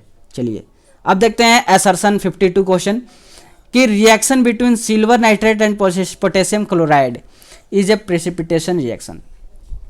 सिल्वर नाइट्रेट और पोटेशियम क्लोराइड के बीच का जो रिएक्शन होता है वो प्रेसिपिटेशन रिएक्शन होता है। हाँ, एकदम सही है। देखिए AgNO3 ये हो गया silver nitrate plus potassium chloride यानी KCl का रिएक्शन करते हैं तो यहाँ पे आपको Al2O3 मिलता है। क्या मिलता है, सॉरी Al2O3 बोल रहे हैं, अरे यार, यहाँ पर आपको AgCl मिलता है जो कि प्रिसिपिटेड फॉर्म में रहता है। कैसा रहता है ये, प्रिसिपिटेड फॉर्म में रहता है। और आपको एक मिल जाता है KNO3 मिल जाता है, ठीक है, जो कि एक्वस फॉर्म में होता है। तो ये देखिए यहाँ पे प्रिसिपिटेड फॉर्म मिल रहा है, यानी आपका ये तो सही है, ए वाला असर्शन तो एकदम सही है। रीजन देख लेते हैं। रीजन बोला है कि precipitate reaction produce by insoluble salt, एकदम बात सही है। प्रिसिपिटेट रिएक्शन क्या करता है, इनसोल्यूबल सॉल्ट को प्रोड्यूस करता है, यानी असर्शन और रीजन दोनों सही है और असर्शन के हिसाब से रीजन भी सही है, यानी ए वाला आपका करेक्ट हो जाएगा। ठीक है, चलिए नेक्स्ट फ्रेंड 53 है। 53 क्या है कि असर्शन दिया है ये वाला रिएक्शन का और बोला है कि zinc is getting oxidise and copper getting reduces. देख लेते हैं ऑक्सीडाइज और रिड्यूस क्या हो रहा है। ये क्या हो गया सर जी,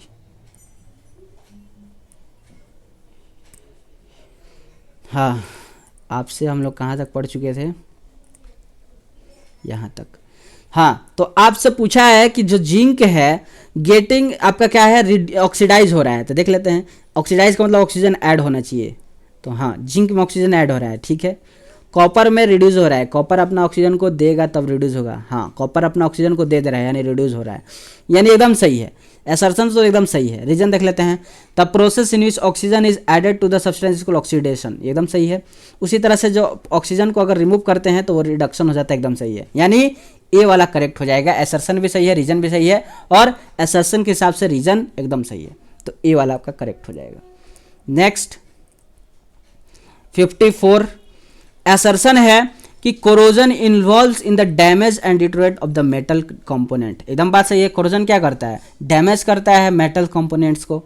इसका रीजन क्या है, the reduction reaction occurs between metal and atmospheric. ना ना ना ना ना, कोरोजन कब होता है, जब ऑक्सीडेशन होता है, यानी ऑक्सीजन उस पर अटैक करता है। मेटल पे ऑक्सीडेशन यानी ऑक्सीजन अटैक करता है तब कोरोजन होता है, न कि रिडक्शन। रिडक्शन में आपका क्या होगा, ऑक्सीजन तो बाहर निकलेगा, तो क्या मेटल से ऑक्सीजन बाहर निकलेगा तब आपका कोरोजन यानी जंग लगता है। तो आपने रिएक्शन देखा है रस्टिंग का, उसमें ऑक्सीजन ऐड होता है यानी ऑक्सीडेशन होता है, यानी कि रीजन गलत है, असर्शन सही है, यानी सी वाला आप करेक्ट कर देंगे। सी वाला आप क्या कर देंगे, करेक्ट कर देंगे। उम्मीद है इतना आपको समझ में आ गया होगा।